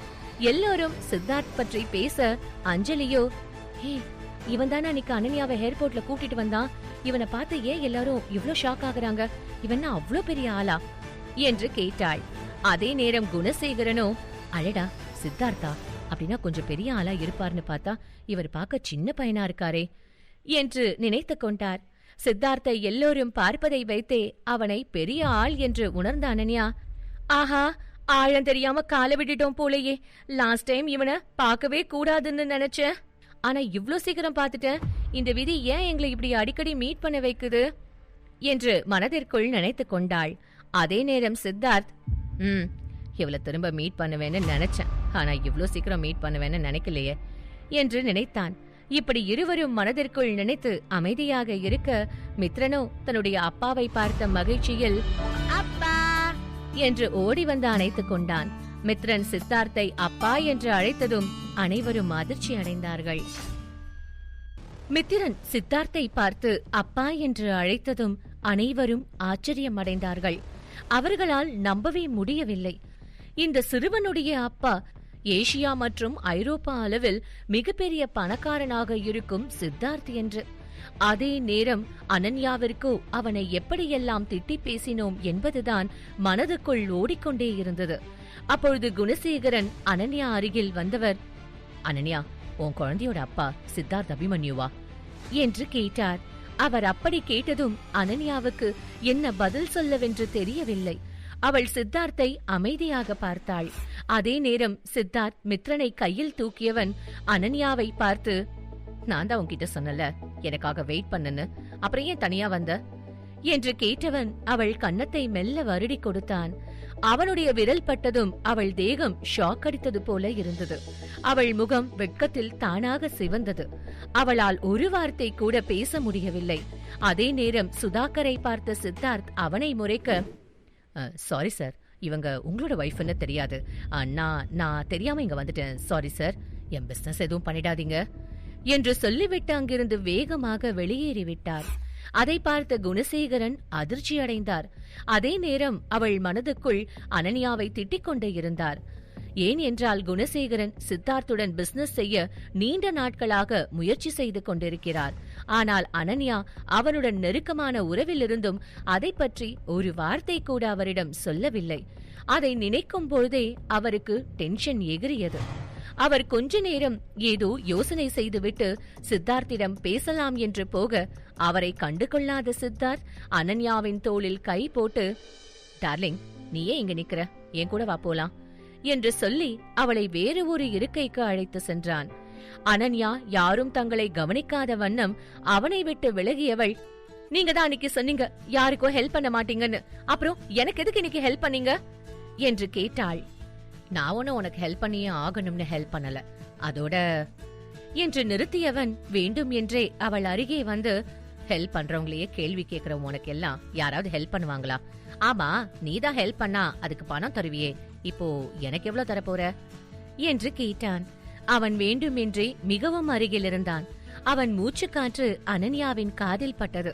அது அனன்யாவிற்கு என்னவோ போல ஒரு உணர்வை கொடுக்க சட்டென்று அவனை விட்டு விலகியவள் அவனை பார்த்து முறைத்தாள். இன்னும் மித்ரன் சித்தார்த் அருகில்தான் இருந்தான். அவனை பார்த்தவள், மித்து, அம்மா கிட்ட வா என்று அவனை பிடித்து இழுத்தாள். ஆனால் மித்ரனை விடாமல் பிடித்துக் கொண்ட சித்தார்த் அனன்யாவின் கையை பிடித்து, ஹலோ மேடம், இப்போதைக்கு இவனை உன்கிட்ட தர, எனக்கு கொஞ்சம் முக்கியமான வேலை இருக்கு, அது வரைக்கும் நீ இவன் கூட இங்க உட்காந்துக்கோ என்று சொல்லிவிட்டு அங்கிருந்து சென்றான் சித்தார்த். அவன் செல்வதை பார்த்து முறைத்துக் கொண்டே இருந்தாள் அனன்யா. அதே நேரம் தன்னுடைய அப்பா எங்கோ செல்வதை பார்த்த மித்ரன், அம்மா, அப்பா எங்க போறாரு என்று கேட்டான். அவன் இந்த அளவுக்கு சித்தார்த்தை அப்பா என்று நம்புவதை பார்க்க அனன்யாவிற்கு கஷ்டமாக இருந்தது. அவள் சித்தார்த் அவனுடைய அப்பா இல்லை என்பதை எப்படியாவது புரிய வைக்க வேண்டும் என்று முடிவு செய்து பேச வர, அப்பொழுது அஞ்சலி அந்த பக்கம் வருவதை பார்த்தாள். அவள் அருகில் வந்ததும் அவளை பார்த்து முறைத்தபடி, ஆமா, நீ எதுக்கு இப்ப இங்க வந்த என்று கேட்டாள். உடனே நல்லவள் போல முகத்தை வைத்துக் கொண்ட அஞ்சலி, அது ஒண்ணும் இல்ல, உனக்கு போர் அடிக்கும், அதான் கொஞ்சம் டைம் பாஸ்க்கு பேசலாம்னு வந்தேங்கா என்று சொன்னாள். அதை கேட்ட அனன்யா, ஆஹா, இவ வந்திருக்கானாலே ஏதாவது பிரச்சனை இருக்குன்னு தானே அர்த்தம். இல்ல அனன்யா, இந்த காட்டேரி கிட்ட கொஞ்சம் நீ உஷாராவே இரு என்று தனக்குத்தானே எச்சரிக்கை செய்து கொண்டாள். அக்கா உனக்கு தெரியுமா, சமயத்துல எனக்கு உன்னை பார்த்தா ரொம்ப பொறாமையா இருக்கும் என்று சொன்னாள் அஞ்சலி. அவள் சொன்னதை அனன்யா சீரியஸாகவே எடுத்துக்கொள்ளவில்லை. அதை பார்த்த அஞ்சலி, அக்கா என்னக்கா நீ, நான் உன்கிட்ட தான் பேசுறேன், ஆனா நீ என்ன கண்டுக்கவே மாட்டேங்கிற. நான் உண்மையதான் சொல்றேன். சின்ன வயசுல இருந்தே உனக்கு தான் எல்லாம் கிடைக்கும். அப்பா கூட உன் மேலதான் அதிக பாசம் காமிப்பாரு. அதோட பிரகாஷ் கூட உன் பக்கம் தான் இருப்பான். அதான் நான் இதையெல்லாம் உன்கிட்ட இருந்து பறிக்க நினைச்சேன் தெரியுமா என்று சொன்னாள். அவள் சொன்னதை கேட்ட அனன்யாவிற்கு சிரிப்புதான் வந்தது. ஏனென்றால் அஞ்சலியால் தான் அனன்யாவின் வாழ்க்கை கேள்விக்குறியாகி உள்ளது. இப்பொழுது அவளே வந்து நல்லவள் வேஷம் போடுகிறாளே எனும் பொழுது அவளால் சிரிப்பை கட்டுப்படுத்திக் கொள்ள முடியவில்லை. அதே நேரம் அவள் எதுவும் பேசவும் இல்லை. உண்மையை சொல்லணும்னா பிரகாஷ்க்கு ஒன்னதான் ரொம்ப பிடிச்சது. அவன் உனக்கு ரொம்பவே உண்மையா இருந்தான். நீ இங்கிருந்து வெளிநாட்டுக்கு போனப்போ அவன் ரொம்ப உடஞ்சு போயிட்டான். நான் தான் அவனோட அந்த கஷ்டமான காலங்கள்ல கூடவே இருந்தேன். அப்படியே அவனை நான் நல்லாவே கவனிச்சுக்க ஆரம்பிச்சேன். அதான் அவன் மெல்ல மெல்ல என் பக்கம் சாஞ்சிட்டான் என்று சொன்னாள் அஞ்சலி.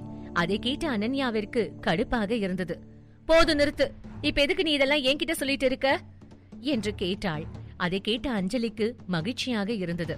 இவ்வளவு நேரம் தான் பேசிய எதற்கும் பதில் சொல்லாமல் இருந்த அனன்யா இப்பொழுது பதில் சொல்கிறாள். அவளை இன்னும் கொஞ்சம் வெறுப்பேற்றுவோம் என்று முடிவு செய்தாள். ஏன் அக்கா டென்ஷன் ஆகுற? உனக்கு நான் சொல்றதை எல்லாம் கேட்டா உன் பழைய காதல் ஞாபகம் வருதா? உன்னால பிரகாஷை இன்னும் மறக்க முடியல. எனக்கு நல்லா தெரியும் நீ ஒரு எமோஷனல் இடியட் அப்படின்னு.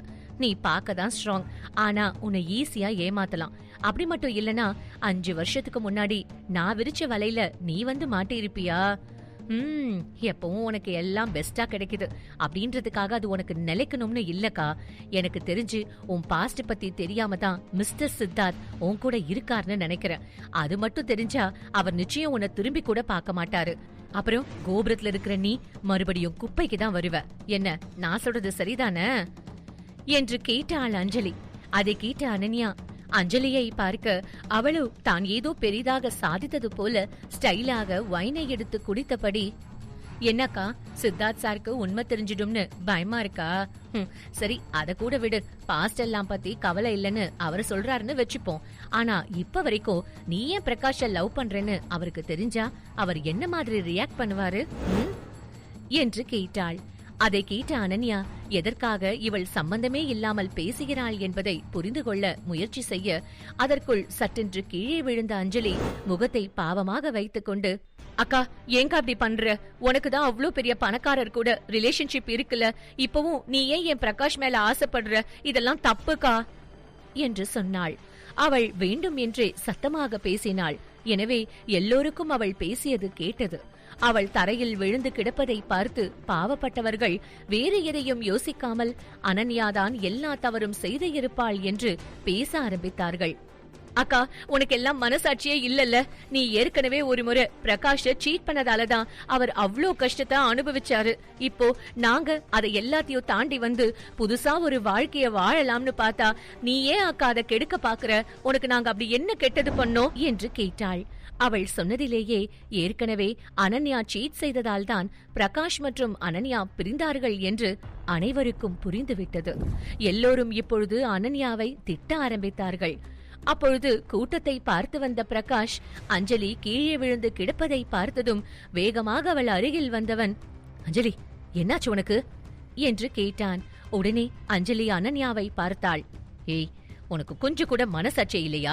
எதுக்கு ஒரு அப்பாவி பொண்ணை போட்டு இவ்ளோ டார்ச்சர் பண்ற என்று கேட்டான். அதே நேரம் குணசேகரனோ, இப்படி ஒரு ராட்சசிய எப்படிதான் நான் பெத்தேனோ, இவ மனசு முழுக்க வன்மம் மட்டும்தான் இருக்கு போல என்று சொன்னார். அங்கிருந்த எல்லோரும் அனன்யாவை திட்டினார்கள். அதையெல்லாம் கேட்ட அனன்யா பதட்டம் கொள்ள ஆரம்பித்தாள். அவளுக்கு அந்த கூட்டம் பயத்தை கொடுத்தது.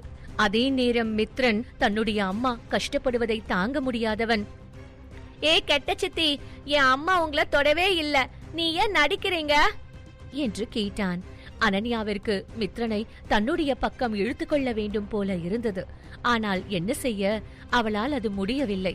அவளுக்கு படபடப்பு அதிகமாகி கண்கள் எல்லாம் இருட்டிக் கொண்டு வந்து நிற்க முடியாமல் அப்படியே சரிந்தாள்.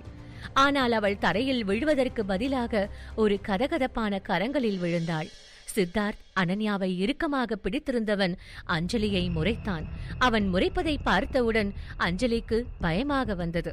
ஆனாலும் அதை வெளிக்காட்டாதவள், சித்தார்த் சார், நீங்க என்ன தப்பா நினைக்காதீங்க. என் அக்காவுக்கு என் மேல போறாம. என்னதான் இருந்தாலும் சின்ன வயசுல இருந்தே அக்காவும் பிரகாஷும் ஒன்னாதான் வளர்ந்தாங்க. அதோட என்று அஞ்சலி பேச வர அவளை இடைமறித்தவன், சின்ன வயசுல இருந்து ஒன்னா வளர்றாங்களா என்று கேட்டான். ஆமா, அதோட அவங்க 2 பேரும் ஒருத்தர லவ் கூட பண்ணாங்க என்று சொன்னாள் அஞ்சலி. அதை கேட்டவுடன் சித்தார்த் கோபப்படுவான் என்று அவள் எதிர்பார்த்தாள். ஆனால் சித்தார்த்தோ பிரகாஷை மேலும் கீழும் பார்த்தவன், ஓ அக்காவுக்கு அப்போ டேஸ்டே சரியில்லை போல. ஆனா இப்ப அவளுக்கு டேஸ்ட் நல்லா இருக்கு. என்ன மாதிரி ஒருத்தன் கூட இருக்கும்போது அவ எதுக்கு யாரோ ஒருத்தனை பார்க்க போறா என்று கேட்டான். அவன் சொன்னதை கேட்ட அஞ்சலிக்கு மூக்கு உடைந்தது போல இருந்தது. அவள் அடுத்து பேச ஆரம்பிப்பதற்குள் அங்கிருந்து செல்ல நினைத்த சித்தார்த் மித்ரனை தூக்கி வைத்துக் கொண்டு அனன்யாவை கைத்தாங்களாக அங்கிருந்து அழைத்து சென்றான். அனன்யா மீண்டும் கண்ணை திறந்து பார்க்கும் பொழுது அவள் என்கேஜ்மெண்ட் ஹாலில் இல்லை. மாறாக அவள் வெள்ளை நிற சுவர்கள் கொண்ட பில்டிங்கில் இருந்தாள். அதை பார்த்தவுடன் அவளுக்கு அது ஹாஸ்பிட்டல் என்று புரிந்தது. அவளால் எதையும் தெளிவாக யோசிக்க கூட முடியவில்லை. அவளுக்கு தலையில் யாரோ சுத்தியலை கொண்டு அடிப்பது போல இருந்தது. அந்த நிலையிலும் அவள் மனம் மித்ரனை தேடியது. அவள் மெல்ல மித்து என்று அழைத்தாள். அவளுக்கு தொண்டையெல்லாம் பயங்கரமாக எரிந்தது. அவள் இரும்ப ஆரம்பித்தாள். அவள் மெல்ல இருமியபடி தனக்கு அருகில் யாரோ இருப்பதை உணர்ந்து திரும்பி பார்க்க அங்கே குணசேகரன் அமர்ந்து இருந்தார். அவரை பார்த்தவள் அதிர்ச்சி அடைந்தாள். ஏனென்றால் அவள் மயங்கி சரியும் பொழுது அவர் அருகில் வந்தது போல அனன்யாவிற்கு நினைவில் இல்லை. அப்படி இருக்க இப்பொழுது அவர் ஹாஸ்பிட்டலில் என்ன செய்கிறார் என்று புரியாமல் குழம்பினாள். ஆனாலும் அவள் அவரிடம் பேச விரும்பவில்லை. அவள் எதுவும் பேசாமல் அமைதியாக இருந்தாள். தன்னுடைய மகள் படும் அவஸ்தையை பார்த்த பிறகும் அவர் அதை பற்றி எல்லாம் கவலை கொள்ளாமல், ஆமா, உனக்கும் பிசினஸ் மேன் சித்தார்த் அபிமன்யுக்கும் என்ன சம்பந்தம் என்று கேட்டார். தன்னுடைய இந்த நிலைமையிலும் தன்னுடைய அப்பா எந்த அளவுக்கு யோசிக்கிறார் என்று நினைத்த அனன்யாவின் இதயம் வலித்தது. அவள் அவர் பேசுவது எதையும் கண்டு கொள்ளாமல், மித்துக்குட்டி, நீ எங்க இருக்க? அம்மா கிட்ட வா என்று தன்னால் முயன்றவரை கத்தி அழைத்தாள். தேவையில்லாம உன் எனர்ஜியை வேஸ்ட் பண்ணாத. அவன் ஒன்னும் இங்க இல்ல. அவனை நான் அஞ்சலி கூட சாப்பிட அனுப்பியிருக்கேன். அவன் வருவான். நீ இப்ப என்கிட்ட சொல்லு, உனக்கும் சித்தார்த்துக்கும் என்ன சம்பந்தம் என்று கேட்டார் குணசேகரன். அவர் சொன்னதையெல்லாம் கேட்ட அனன்யாவிற்கு தலைவலி இன்னும் அதிகமானது. அவளால் தன்னுடைய அப்பா நல்ல எண்ணத்தில் மித்ரனை சாப்பிட அனுப்பியிருப்பார் என்று சொல்ல முடியவில்லை. அதோடு அஞ்சலியுடன் மித்ரன் இருந்தால் அவன் கஷ்டப்படுவானோ என்று அவளுக்கு தோன்றியது. அனன்யா, நான் உன்கிட்டதான் கேக்குறேன், உனக்கும் சித்தார்த்துக்கும் என்ன சம்பந்தம் என்று கேட்டார் குணசேகரன். அதை கேட்ட கடுப்பான அனன்யா, ஆமா, அது தெரிஞ்சு இப்ப நீங்க என்னதான் பண்ண போறீங்க என்று கேட்டாள். அதை கேட்ட குணசேகரன் கோபம் கொண்டாலும் அதை வெளிக்காட்டாமல், இப்ப உங்களுக்கு என்னதான் பிரச்சனை? நீங்க தான் 5 வருஷத்துக்கு முன்னாடி எனக்கும் உங்களுக்கும் சம்பந்தம் இல்லைன்னு தண்ணி தெளிச்சு விட்டுட்டீங்களே, இப்ப மட்டும் என்ன புது அக்கறை என்று கேட்டாள். நீயே எங்களுக்கு அக்கறை இல்லைன்னு நினைச்சுக்கோ. இங்க பாரு அனன்யா, நீ ஒன்னும் எங்களுக்கு பிடிச்ச மாதிரி இருக்க முடியும்னா இங்க இரு, இல்லனா இங்க இருந்து கிளம்பி போயிட்டே இரு. உன்னெல்லாம் நாங்க கேட்க கூட மாட்டோம் என்று சொன்னார் குணசேகரன். சரி, ஓகே, எனக்கு கொஞ்சம் பெட்டர் ஆனதும் நான் மித்துவ கூட்டிட்டு போயிடுறேன் என்று சொன்னாள் அனன்யா. அதை கேட்ட குணசேகரன், இங்க பாருமா, நீ போறனா தனியா போ. மித்ரன் இந்த வீட்டு வாரிசு. அவன் எங்க கிட்டதான் வளரணும். அவன் எங்க கூட வளர்ந்தாதான் ஒழுக்கமா வளருவான். உன்ன மாதிரி ஒரு அம்மா அவனை வளர்த்தா அவன் ஒழுக்கமே இல்லாம தான் வளருவான் என்று சொன்னார் குணசேகரன். அதை கேட்ட அனன்யா மனதிற்குள், முதல்ல என் குழந்தைய பார்த்தப்போ அவனுக்கும் இந்த குடும்பத்துக்கும் சம்பந்தமே இல்லைன்னு சொன்னாரு. இப்போ என் பையன் சித்தார்த்தோட பையனா இருக்கலாம்னு தோணுனதும் அவனை இவர் கூட வச்சுக்க பாக்குறாரு. எப்படி இவரால மட்டும் இவ்வளவு மட்டமா யோசிக்க முடியுது என்று யோசித்தாள் அனன்யா. இங்க பாருங்க, நீங்க கூப்பிட்டீங்கன்னு நாங்க இங்க வந்தோம். இப்ப எல்லாம் முடிஞ்சாச்சு, நாங்க திரும்ப போகணும் என்று சொன்னாள் அனன்யா. நீ தாராளமா போ, ஆனா மித்ரனை நாங்க தான் வளர்ப்போம் என்று சொன்னார் குணசேகரன். அவரை பொறுத்தவரை மித்ரன் ஒரு பகடைக்காய்தான். அதனால் அவர் அவனை எப்படி வளர்ப்பார் என்பது மிகப்பெரிய கேள்வி. அவரிடம் எப்படியும் மித்ரனை விட முடியாது. அனன்யா இன்று வரை உயிருடன் வாழ்வதற்கு ஒரே நம்பிக்கை மித்ரன் தான். அவன்தான் அவள் கஷ்டம், சந்தோஷம் எல்லாவற்றையும் உடன் இருந்திருக்கிறான். அப்படிப்பட்ட மகனை இழக்க விரும்பவில்லை. என்னால என் பையனை இங்க விட முடியாது, எனக்கு அவன் வேணும் என்று சொன்னாள் அனன்யா. அதை கேட்ட குணசேகரன், சரி, உனக்கு உன் பையன் வேணும்னா நீ அவனை தாராளமா கூட்டிட்டு போலாம். ஆனா அதுக்கு முன்னால நீ எனக்கு ஒரு உதவி பண்ணணும் என்று சொன்னார் குணசேகரன். அவர் முகத்தில் ஒரு வில்லத்தனமான புன்னகை தோன்றியது. அதை பார்த்ததும் அனன்யாவிற்கு அவர் ஏதோ வில்லங்கமாக கேட்கப் போகிறார் என்று புரிந்தது. முழு கதையையும் கேட்டு மகிழ பாக்கெட் FM ஆப்பை டவுன்லோட் செய்யுங்கள். லிங்க் டிஸ்கிரிப்ஷனில் கொடுக்கப்பட்டுள்ளது.